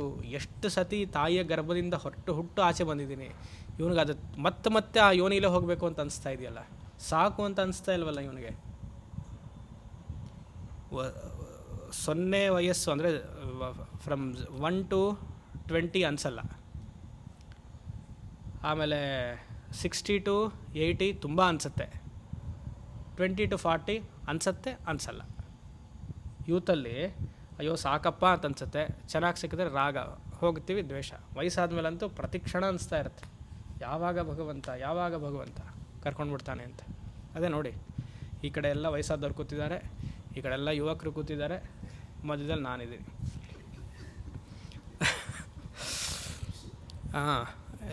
ಎಲ್ಲಿದ್ವಿ? ಪ್ರಭೇದ ಭಿನ್ನಾಸು ನಾನಾ ಯೋನಿಷು. ಎಷ್ಟು ಜನ್ಮಗಳು ತಗೊಂಡಿಲ್ಲ. ಎಲ್ಲಿಯವರೆಗೆ ನಾವಾಗಿ ಈ ಅರ್ಥಕಾಮ ಸಾಕು ಅಂತ ಹೇಳಿ ಫುಲ್ ಸ್ಟಾಪ್ ಹಾಕ್ತೀವೋ ಅಲ್ಲಿವರೆಗೂ ನಮಗೆ ಜೀವನ ಮುಕ್ತಾಯ ಆಗಲ್ಲ. ಜೀವನ ಅಂದರೆ ಜನ್ಮ ಮುಕ್ತಾಯ ಆಗಲ್ಲ. ನಾವೇ ಅರ್ಥಕಾಮಕ್ಕೆ ಫುಲ್ ಸ್ಟಾಪ್ ಹಾಕಬೇಕು, ಸಾಕು. ಆಗ ಭಗವಂತ ನಿಜವಾಗ್ಲೂ ಆಶೀರ್ವಾದ ಮಾಡೋದು ಆವಾಗ ಧರ್ಮದ ಚಿಂತನೆ ಆಸಕ್ತಿ ಬರುತ್ತೆ. ಧರ್ಮದ ಚಿಂತನೆಯೂ ಬಂಧನವೇ. ಆಮೇಲೆ ಅದಕ್ಕೂ ಫುಲ್ ಸ್ಟಾಪ್ ಹಾಕ್ಬೇಕು ನಾವೇ, ಮತ್ತೆ ಆಶೀರ್ವಾದ ಮಾಡ್ತಾನೆ. ಆಮೇಲೆ ಅದ್ವೈತ ಜ್ಞಾನದ ಮೋಕ್ಷಕ್ಕೆ ದಾರಿ ಮಾಡಿಕೊಳ್ತಾನೆ. ನಾವು ಹಾಕಲಿಲ್ಲ ಅಂದರೆ ಭಗವಂತ ಖಂಡಿತ ಆಶೀರ್ವಾದ ಮಾಡೋದಿಲ್ಲ. ನಿಜವಾದ ಭಗವಂತನ ಆಶೀರ್ವಾದ ಹೇಗೆ ಅಂತಂದರೆ ಅದ್ವೈತ ವೇದಾಂತದಲ್ಲಿ ಆಸಕ್ತಿ ಇವಾಗ ಬರುತ್ತೆ. ಇವಾಗ ಹೇಳ್ತಾನೆ, ಅವರು ಶಂಕರಾಚಾರ್ಯರು ಹೇಳ್ತಾರೆ ಇವಾಗ, ನಾನಾ ಯೋನಿಷು ಪರಿವರ್ತಮಾನ ಮುಹ್ಯಮಾನ ಸಂಸರನ್. ಸಂಸಾರ ಗತಿ ಹೀಗೆ. ಆಸಕ್ತಿ ಇದ್ದು ಅರ್ಥಕಾಮದಲ್ಲಿಯೇ ಮನಸ್ಸಿದ್ದು, ಮುಹ್ಯಮಾನ, ಆ ವಿವೇಕನೇ ಇಲ್ಲ, ಅವಿವೇಕ ಅವನ ಮನಸ್ಸಿನಲ್ಲಿ. ಪರಿವರ್ತಮಾನ ಅಂದರೆ ವರ್ಲ್ಪೂಲ್. ಅದೇನ ವರ್ಲ್ಪೂಲ್ಗೆ ಕನ್ನಡದಲ್ಲಿ ಸುಳಿ. ಸಂಸಾರದ ಸುಳಿಯಲ್ಲಿ ಸಿಕ್ಕಿ ಮುಖ್ಯಮಾನ, ಆಚೆ ಬರೋಕ್ಕೆ ಆಗ್ತಿಲ್ಲ ಅದಲ್ಲ ಅವನಿಗೆ. ಸಂಸರನ್ನು ಬಿದ್ದಿದ್ದಾನೆ. ಇಲ್ಲಿವರೆಗೂ ಒಂದು ಪ್ಯಾರಾಗ್ರಾಫ್ ಕಾಮ ಹಾಕಿಲ್ಲ, ಅವರು ಕಂಟಿನ್ಯೂ ಮಾಡಿಬಿಟ್ರು. ನಾವಲ್ಲಿ ಕಾಮ ಹಾಕ್ಕೊಳ್ಬೇಕು. ಸಂಸರನ್ನು, ಇದು ಸಂಸಾರದ ವಿವರಣೆ. ಇದೆಲ್ಲ ನಮ್ಮ ವಿವರಣೆ ತಾನೇ. ಆಟೋಬಯೋಗ್ರಫಿ ಅಥವಾ ಬಯೋಗ್ರಫಿ ನಮ್ಮದೇ ಸರಿಯಾಗಿದೆ ನೋಡಿ, ಶಂಕರರು ಚೆನ್ನಾಗಿ ಮಾಡಿದ್ದಾರೆ. ಕಥಂಚಿತ್ ಪುಣ್ಯವಶಾದೇವ, ಯಾವುದೋ ಕಾರಣದಿಂದ, ಯಾವುದೋ ಒಂದು ರೀತಿಯಾಗಿ, ಯಾವುದೋ ಒಂದು ಕ್ಷಣದಲ್ಲಿ ಯಾವುದೋ ದೇವಸ್ಥಾನಕ್ಕೆ ಹೋಗಿ ಪ್ರಾರ್ಥನೆ ಮಾಡದೆ ದೇವಸ್ಥಾನಕ್ಕೆ ಬಂದ. ಆ ಪುಣ್ಯ ಅವನಿಗಿತ್ತು. ಪ್ರಾರ್ಥನೆ ಮಾಡಿ ಬಂದಿರುವಂತಹ ಪುಣ್ಯ, ನನಗೆ ಇದು ಬೇಕು ಅದು ಬೇಕು ಅಂದರೆ ಆ ಪುಣ್ಯ ಆ ಕರ್ಮಕ್ಕೆ ಹೊರಟೋಯ್ತು. ಪುಣ್ಯದ ಸಂಪಾದನೆ ಆ ಕರ್ಮಕ್ಕೆ ಹೋಯ್ತು. ಏನು ಕೇಳಿದ್ವು? ಯಾವುದೋ ಗುರುಗಳನ್ನು ನೋಡಿದ್ವಿ, ಪಾದಪೂಜೆಯೋ ಪಾದಕಾ ಪೂಜೆಯೋ ಅಥವಾ ತೀರ್ಥಕ್ಷೇತ್ರವೋ ಕಾಶಿಯೋ ರಾಮೇಶ್ವರಕ್ಕೋ ಎಲ್ಲೋ ಹೋಗಿದ್ವಿ, ಯಾವ ಪ್ರಾರ್ಥನೆಯನ್ನು ಮಾಡಲಿಲ್ಲ, ಭಗವಂತ ನಿನಗೆ ನಮಸ್ಕಾರ ಅಂತ ಹೇಳಿದ್ವಿ. ಅದರಿಂದ ಒಂದು ಪುಣ್ಯ ಬರುತ್ತಲ್ವ, ಆ ಪುಣ್ಯ ಭಗವಂತ ಒಂದು ಸಪ್ರೇಟ್ ಬ್ಯಾಗಲ್ಲಿ ಹಾಕಿರ್ತಾನೆ. ಒಂದೊಂದೇ ಪುಣ್ಯ, ನನಗಿದು ಮಾಡಿಕೊಡು, ಕಾರ್ ಕೊಡಿಸು, ಮನೆ ಕೊಡಿಸು, ಅದು ಕಟ್ಸು, ಇದು ಕಟ್ಸು, ಮಗು ಬೇಕು, ಅದು ಬೇಕು ಅಂದೆಲ್ಲ ಕೇಳ್ತೀವಲ್ಲ, ಅದಕ್ಕೆಲ್ಲ ಆ ಕರ್ಮಕ್ಕೆ ಫಲ ಕೊಟ್ಬಿಡ್ತಾನೆ. ಅದೆಲ್ಲ ಇನ್ನೊಂದು ಬ್ಯಾಗಲ್ಲಿರುತ್ತೆ. ಈ ಬ್ಯಾಗ್ಗಳೇ ಜಾಸ್ತಿ, ಇದೆಲ್ಲ ಕಮ್ಮಿ ಬ್ಯಾಗು. ಇದು ಹಾಕ್ತಾ ಇರ್ತಾನೆ ಒಂದೊಂದು ನಾವು ಚಿಕ್ಕ ವಯಸ್ಸಲ್ಲಿದ್ದಾಗ ಅಪ್ಪ ಅಮ್ಮ ಈ ಪಾಕೆಟ್ ಮನಿ ಕೊಟ್ಟಿದಾಗ ಅದ್ಯಾವುದೋ ಒಂದು ಚಿಕ್ಕದೊಂದು ಹುಂಡಿ ಥರ ಇದೆಲ್ಲ, ₹1 ಹಾಕ್ತಿದ್ದಲ್ಲ, ಅದು ಈ ಕಡೆ. ಇದೆಲ್ಲ ಪರ್ಸಲ್ಲೆಲ್ಲ ದುಡ್ಡು ಖರ್ಚಾಗ್ತಾ ಇರುತ್ತೆ, ಹೋಗ್ತಾ ಇರುತ್ತೆ. ಈ ಕಡೆ ₹100 ಇರುತ್ತೆ. ಅದಾದಮೇಲೆ ಟಪ್ಪಂತ ಹೊಡಿಯುತ್ತೆ ನೋಡಿ, ಅದು ಆ ಥರ. ಕಥಂಚಿತ್ ಪುಣ್ಯವಶಾದೇವ, ಯಾವುದೋ ಕಾರಣದಿಂದ ಮಾಡ್ತಿರುವಂತಹ ಜಪ ಇಲ್ಲ ಚಿತ್ತಶುದ್ಧಿಗೆ ಅಂತಲೇ ಮಾಡಿದೆ, ಇದಕ್ಕೋಸ್ಕರ ಅಂತ ಮಾಡಿದೆ. ಕಥಂಚಿತ್ ಪುಣ್ಯವಶಾದೇವ ಉದಿತೇನ, ಅವಾಗ ಉದ್ಭವ ಆಗುತ್ತಂತೆ. ಏನೋ ನಾನು ಮಾಡುವಂಥದ್ದೆಲ್ಲ ಈಶ್ವರನಿಗೆ, ಇನ್ಮೇಲೆ ಸ್ವಾರ್ಥದ ಕರ್ಮ ಇಲ್ಲ, ಕಿಂಚಿತ್ತೂ ಸ್ವಾರ್ಥದ ಕರ್ಮ ಇಲ್ಲ. ನಿಷಿದ್ಧ ಕರ್ಮವನ್ನು ಮಾಡಲ್ಲ, ಕಾಮ್ಯ ಕರ್ಮವನ್ನು ಮಾಡಲ್ಲ, ಪ್ರಾಯಶ್ಚಿತ್ತ ಕರ್ಮವನ್ನು ಮಾಡಲ್ಲ, ಕೇವಲ ನಿತ್ಯ ನೈಮಿತ್ತಿಕ ಕರ್ಮವನ್ನು ಮಾಡ್ತೀನಿ. ಯಾವಾಗ ನಿತ್ಯ ನೈಮಿತ್ತಿಕ ಕರ್ಮವನ್ನು ಮಾಡ್ತೀನೋ ಅದು ಈಶ್ವರನಿಗೆ ಮಾತ್ರ ಸಂಬಂಧ. ಈಶ್ವರಾರ್ಥ ಉದಿತೇನ, ಮನಸ್ಸಿನಲ್ಲಿ ಒಂದು ವೃತ್ತಿ ಉದ್ಭವ ಆಗುತ್ತಂತೆ. ಆ ಯಾವುದೋ ಪುಣ್ಯ, ಅನೇಕ ಜನ್ಮಗಳ ಪುಣ್ಯ, ಅನೇಕ ಜನ್ಮ ಸಂಸಿದ್ಧಿ ತಥೋಯಾತಿ ಪರಾಗತಿ ಒಂದು ಬರುತ್ತಲ್ಲ, ಅನೇಕ ಜನ್ಮ ಅದು ಬರುತ್ತಲ್ಲ, ಅನೇಕ ಬಹುನಾಮ್ ಜನ್ಮನಾಮ್ ಅಂತೆ ಬರುತ್ತಲ್ಲ, ಆ ರೀತಿಯಾಗಿ 7ನೇ ಅಧ್ಯಾಯದಲ್ಲಿ ಹೇಳ್ತಾರಲ್ಲ, ಜ್ಞಾನವಾನ್ಮಾಂ ಪ್ರಪದ್ಯತೆ. ಉದಿತೇನ ಈಶ್ವರಾರ್ಥ 7.3 ಈಶ್ವರಾರ್ಥ ಕರ್ಮಾನುಷ್ಠಾನೇನ ಅಪಗತ ರಾಗಾದಿಮಲಃ. ಇಲ್ಲಿಯವರೆಗೂ ಮನಸ್ಸಿನಲ್ಲಿ ಒಂದು ಮಲ, ಒಂದು ಕೊಳೆ ಇತ್ತಲ್ಲ, ನಾನು ಇದನ್ನು ಗಳಿಸ್ಬೇಕು, ಅನಿಷ್ಟ ನಿವಾರಣಾರ್ಥಂ ಇಷ್ಟ ಪ್ರಾಪ್ತಿ ಆಗಬೇಕು ಅಂತ ಒಂದು ಮಲ ಇತ್ತಲ್ಲ, ಶಂಕರಾಚಾರ್ಯರದನ್ನು ಮಲ ಅಂತ ಕರೀತಾರೆ. ಈಶ್ವರ ಅನುಷ್ಠಾನದಿಂದ, ಈಶ್ವರಾರ್ಥ ಕರ್ಮಾನುಷ್ಠಾನೇನ ಅಪಗತ ರಾಗಾದಿಮಲಃ, ರಾಗಾದಿಮಲ ಯಾವಾಗ ಹೋಯ್ತೋ, ಒಂದು ದಿವಸಕ್ಕೆ ಹೋಗಲ್ಲ ಅದು. ಈ ಪುಣ್ಯ ಬರದೆ ಅನೇಕ ಜನ್ಮಗಳು, ಅದಾದಮೇಲೆ ಸತತವಾಗಿ ಈಶ್ವರ ಅರ್ಪಣಾ ಕ್ರಿಯೆಗಳನ್ನು ಮಾಡಬೇಕು. ಇಲ್ಲಿ ಈಶ್ವರ ಅರ್ಪಣಾ ಕ್ರಿಯೆ ಅಂದರೆ ಯಾವ ಕ್ರಿಯೆ? ವೈದಿಕ ಧರ್ಮವನ್ನು ಅನುಷ್ಠಾನ ಮಾಡೋದೇ ಈಶ್ವರ ಅರ್ಪಣಾ ಕ್ರಿಯೆ. ಮೊಟ್ಟ ಮೊದಲನೇಗೆ. ಈ ಕಾಲದಲ್ಲಿ ಆಗೆಲ್ಲ ಹೇಳಿದ್ರೆ ಮತ್ತೆ ಸ್ವಾಮೀಜಿ ಸರಿ ಇಲ್ಲ ಅಂದ್ಬಿಡ್ತಾರೆ. ಅದಕ್ಕೆ ಅವ್ರಿಗೆ ಸ್ವಲ್ಪ ಕಾಂಪ್ರಮೈಸ್ ಮಾಡಿ ಹೇಳಬೇಕು. ಯಾವ ಕೆಲಸವನ್ನು ಮಾಡ್ತೀವೋ ಅದೆಲ್ಲ ಈಶ್ವರನಿಗೆ ಅಂತ ಅಂದ್ಕೊಂಡು ಮಾಡಬೇಕು. ಇಲ್ಲಿ ಶಂಕರಾಚಾರ್ಯರು, ಯಾಕಂದರೆ ಈಶಾವಾಸ್ಯ ಭಾಷ್ಯದಲ್ಲಿ ನೋಡಿದ್ದೀವಿ, 2ನೇ ಅಧ್ಯಾಯದ 2ನೇ ಮಂತ್ರದಲ್ಲಿ ನೋಡಿದ್ದೀವಿ, ಜಿಜಿ ವಿಷಯ ಛತಗುಂ ಸಮಾಹ, 100 ವರ್ಷ ನೀನು ಬದುಕಬೇಕು, ಪರಮ ಪೂರ್ಣ ಆಯುಹು ಅಂತ ಯಾಕೆ ಹೇಳಿದ್ರು? ಅಗ್ನಿಹೋತ್ರಾದಿ ಕರ್ಮವನ್ನು ಮಾಡಿಕೊಂಡು ವೈದಿಕ ಕರ್ಮ, ನಿನ್ನ ಸ್ವಧರ್ಮ ಆಚರಣೆಯನ್ನು ಮಾಡದೆ ಕರ್ಮಯೋಗವೇ ಹೊರತು ನೀನು 9 ರಿಂದ 5 ಹೋಗಬೇಡ, ಆಫೀಸ್ಗೆ ಹೋಗಿ ಬರ್ತೀನಿ ಅಂದರೆ ಅದೆಲ್ಲ ಹೇಳಬಾರ್ದು ಇವಾಗ. ಅದು ಒಂದು ಸೆಕೆಂಡ್ರಿ ಲೆವೆಲ್ ಆಫ್ ಕರ್ಮಯೋಗ. ಅದು ಪಾಪ ಬೇಜಾರಾಗುತ್ತೆ ಸುಮಾರು ಜನಕ್ಕೆ, ಯಾಕೆ ಅವ್ರಿಗೆ ಬೇಜಾರು ಮಾಡಬೇಕು, ಪರವಾಗಿಲ್ಲ. ಈಶ್ವರಾರ್ಥ ಕರ್ಮಾನುಷ್ಠಾನೇನ ಅಪಗತ ರಾಗಾದಿಮಲಃ ಅನಿತ್ಯಾದಿ ದೋಷದರ್ಶನೇನ. ಈಶ್ವರಾರ್ಥ ಕರ್ಮವನ್ನು ಮಾಡ್ತಾ ಇದ್ದವನಿಗೆ ಜಗತ್ತು ಇಷ್ಟೇ ಅಂತ ಅನಿಸುತ್ತೆ. ಅನಿತ್ಯಾದಿ ದೋಷದರ್ಶನೇನ, ಜಗತ್ತಲ್ಲಿ ನನಗೆ ನಿಜವಾದ ಪಾರಮಾರ್ಥಿಕವಾದ ಆನಂದ ಸಿಗಲ್ಲ ಅಂತ ಅನಿಸುತ್ತೆ. ಸಂಸಾರದಲ್ಲಿ ನಿಜವಾದ ಆನಂದ ಯಾಕೆ? ಮಧ್ಯಾಹ್ನ ಊಟ ಮಾಡಿಲ್ವಾ? ಜೋರಾಗಿ ಹೇಳಬೇಕು, ಯಾಕಂದರೆ ನೀವೆಲ್ಲ ಸಂಸಾರಸ್ಥಿರ್ತಾನೆ. ಇದು ನಿಜವಾಗ್ಲೂ ಇದೆಯಪ್ಪ ಸಂಸಾರದಲ್ಲಿ? ಅಪ್ಪ ಅಮ್ಮಂದ್ರಿದ್ದಾರೆ, ಹೆಂಡತಿ ಇದ್ದಾರೆ ಇಲ್ಲಿ? ಇಲ್ಲ. ನಿಮಗೆ நீங்கள் எப்படி ஆனந்தமாக இருக்கீங்களா? கல்யாணம் பண்ணின அப்புறமா சொல்லுங்க. ಪರಮಾನಂದಮ್ಮ, ಸರಿ, ಓಕೆ. நீங்கள் எப்படி இருக்கீங்க? ಆನಂದಮ್. ಭಯ ಇದು ನಾಳೆ ಊಟ ಹಾಕಲಿಲ್ಲ ಅಂದರೆ ಅದು ನೀವು ಆನಂದ ಇಲ್ಲ. ಶ್ರೀಧರ್ ಇಲ್ಲ ಅಲ್ವಾ? ನಿಮ್ಮ ಮನೆಯವ್ರಿಗೆ ಅವರಲ್ಲಿದ್ದಾರೆ, ಕೇಳಿಸ್ಕೊಳ್ತಿದ್ದಾರೆ. ಅವ್ರಿಗೆ ಮಹೇಶ್ ಫ್ರೀ ಪಾಪ, ನಾನು ಮಹೇಶ್ ಎಲ್ಲ ಒಂದು ಸರಿ. ಅಪ್ಪ ನೀವಪ್ಪ, ನೀವು ಏನಿಲ್ವಾ? ಸರಿ. ಸೊ ಅದು ಬರಬೇಕು, ತಾನಾಗೆ ಬರಬೇಕದು. ಏನು ಬರಬೇಕದು? ಅನಿತ್ಯಾದಿ ದೋಷ ದರ್ಶನ. ಇಷ್ಟೇ ಜೀವನದಲ್ಲಿ, ಇಷ್ಟೇ ಆನಂದ. ಹಾಗಂತ ಜಿಗುಪ್ಸೆ ಬರಬಾರ್ದು. ಇದು ನಾನು ಹೇಳ್ತಾ ಇರೋದು ಜಿಗುಪ್ಸೆ, ಅರವರಪ್ಪು ಅಂತ ಹೇಳ್ತಾರಲ್ಲ ತಮಿಳಲ್ಲಿ, ಅದಲ್ಲ. ಅಯ್ಯೋ, it's not A hatred feeling. ಒಂದು ವಸ್ತುವನ್ನು ತೊಗೊಂಡ್ರೆ, ಇದೊಂದು ಪೆನ್ನಲ್ಲಿ ಒಂದು ಇಂಕ್ ಇದೆ. ಇಂಕಿಗೆ ಎಷ್ಟು ರೀಫಿಲ್ ಹಾಕೋಕ್ಕಾಗ್ತೀರಾ? ಅದು ರೀಫಿಲ್ ಇರೋವರೆಗೂ, ಇಂಕ್ ಇರೋವರೆಗೂ ಬರಿಬೋದು. ಆಮೇಲೆ ನೀವು ಅದನ್ನು ಬರಿತಾ ಇದ್ರೆ ಏನಾಗುತ್ತಪ್ಪ? ಇಂಕ್ ನೀವು ರೀಫಿಲ್ ಮಾಡಲ್ಲ, ಬರಿತಾ ಇದ್ರೆ ಏನಾಗುತ್ತೆ? ಹೋಯ್ತು. ಹಾಗೆ ಸಂಸಾರದಲ್ಲಿ ಇಷ್ಟೇ ಅಂತ ಗೊತ್ತಾಗ್ಬಿಟ್ಟಿರುತ್ತೆ. ಇದಕ್ಕಿಂತ ಜಾಸ್ತಿ ಏನೋ ಆಗೋಕ್ಕೆ ಸಾಧ್ಯ ಇಲ್ಲ. ಆ ಲಿಮಿಟೇಷನ್ಸ್ ಗೊತ್ತಾಗಬೇಕು. ಅದು ಈಶ್ವರಾರ್ಥ ಕರ್ಮಾನುಷ್ಠಾನದಿಂದ ಬರುತ್ತಂತೆ, ನಿತ್ಯ ನೈಮಿತ್ತಿಕ ಕರ್ಮಾನುಷ್ಠಾನದಿಂದ ಬರುತ್ತೆ. ಅನಿತ್ಯಾದಿ ದೋಷದರ್ಶನೇನ ಉತ್ಪನ್ನ ಅಂತ ಹಾಕ್ತಾರೆ. ಅಂದರೆ ಯಾವುದೋ ಕರ್ಮ ಮಾಡಿ ಪುಣ್ಯ ಸಂಪಾದನೆಯಿಂದ ಈಶ್ವರಾರ್ಥಾರ್ಪಣ ಬುದ್ಧಿ ಮಾಡಬೇಕು ಅನ್ನುವಂಥ ಒಂದು ಚಿತ್ತವೃತ್ತಿ ಬಂತು. ಆ ಚಿತ್ತವೃತ್ತಿಯಿಂದ ಮಾಡ್ತಾ ಅನೇಕ ಜನ್ಮಗಳಿಂದ ಮಾಡ್ತಾ ಇನ್ನೊಂದು ಚಿತ್ತವೃತ್ತಿ ಬೆಳೀತಂತೆ. ಉತ್ಪನ್ನ ಇಹಾಮುತ್ರ ಫಲಭೋಗ ವಿರಾಗ, ವೈರಾಗ್ಯವಂತ ಬಂತದೆ. ಸಾಕು, ಇದೆಲ್ಲ ಬಿಟ್ಟು ನಾನು ಬೆನ್ನು ಹಾಕ್ತೀನಿ ಪ್ರಪಂಚಕ್ಕೆ, ಇದು ಬೇಡ ನನಗೆ. ಯಾವಾಗ ಬರುತ್ತೋ ಅದು ಗೊತ್ತಿಲ್ಲ.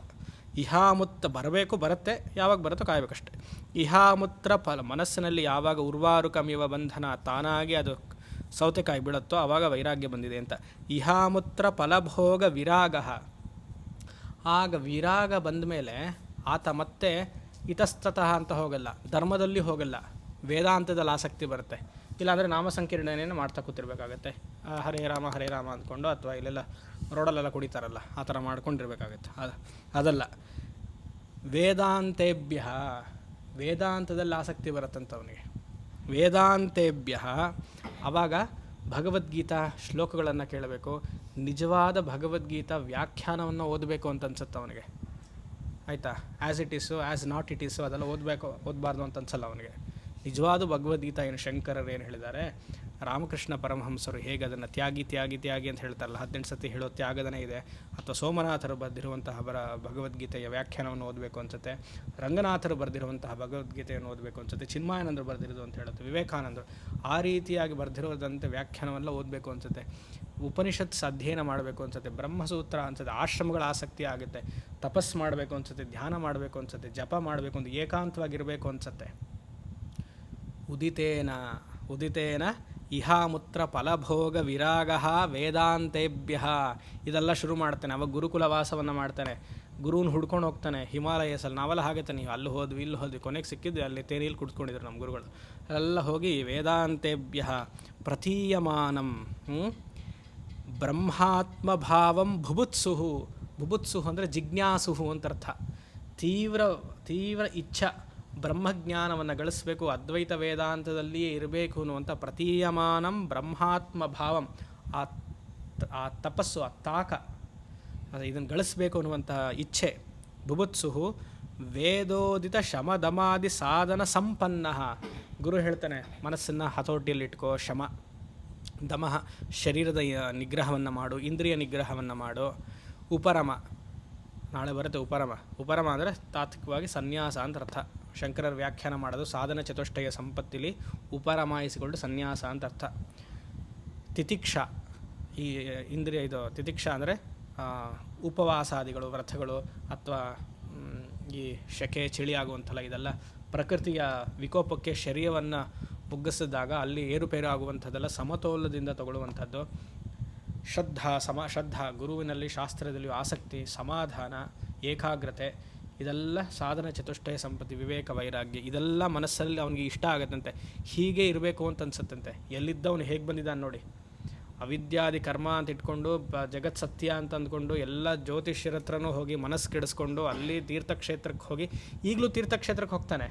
ಆದರೆ ಈಗ ಹೋಗುವಂತಹ ತೀರ್ಥಕ್ಷೇತ್ರ ಏಕಾಂತವಾಗಿ ಹೋಗ್ತಾನೆ, ಯಾವುದೂ ಟ್ರಾವೆಲ್ಸ್ ಹಿಡ್ಕೊಂಡು ಹೋಗಲ್ಲ.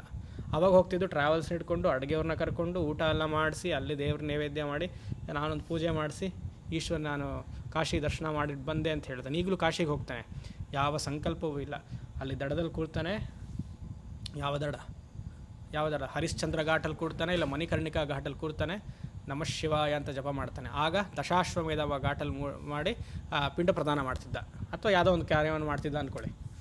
ಈಗವೂ ಮಾಡ್ತಿದ್ದಾನೆ, ಆದರೆ ಮನಸ್ಸಿನಲ್ಲಿ ನಿಶ್ಚಲ ಭಾವ ಬಂದಿದೆ. ನಮಃ ಶಿವಾಯ ಅಂತ ಹೇಳ್ತಿದ್ದಾನೆ, ಓಂ ನಮೋ ನಾರಾಯಣ ಅಂತಿದೆ. ಕಾಶಿ ಕ್ಷೇತ್ರ ವಿಷ್ಣುಗೂ ಹೇಳಿದೆ, ಶಿವನಿಗೂ ಹೇಳಿದೆ. ಎಲ್ಲ ದೇವತೆಗಳಿಗೂ ಪ್ರಧಾನವಾದ ಕ್ಷೇತ್ರ ಕಾಶಿ ಕ್ಷೇತ್ರ ಇರಲಿ.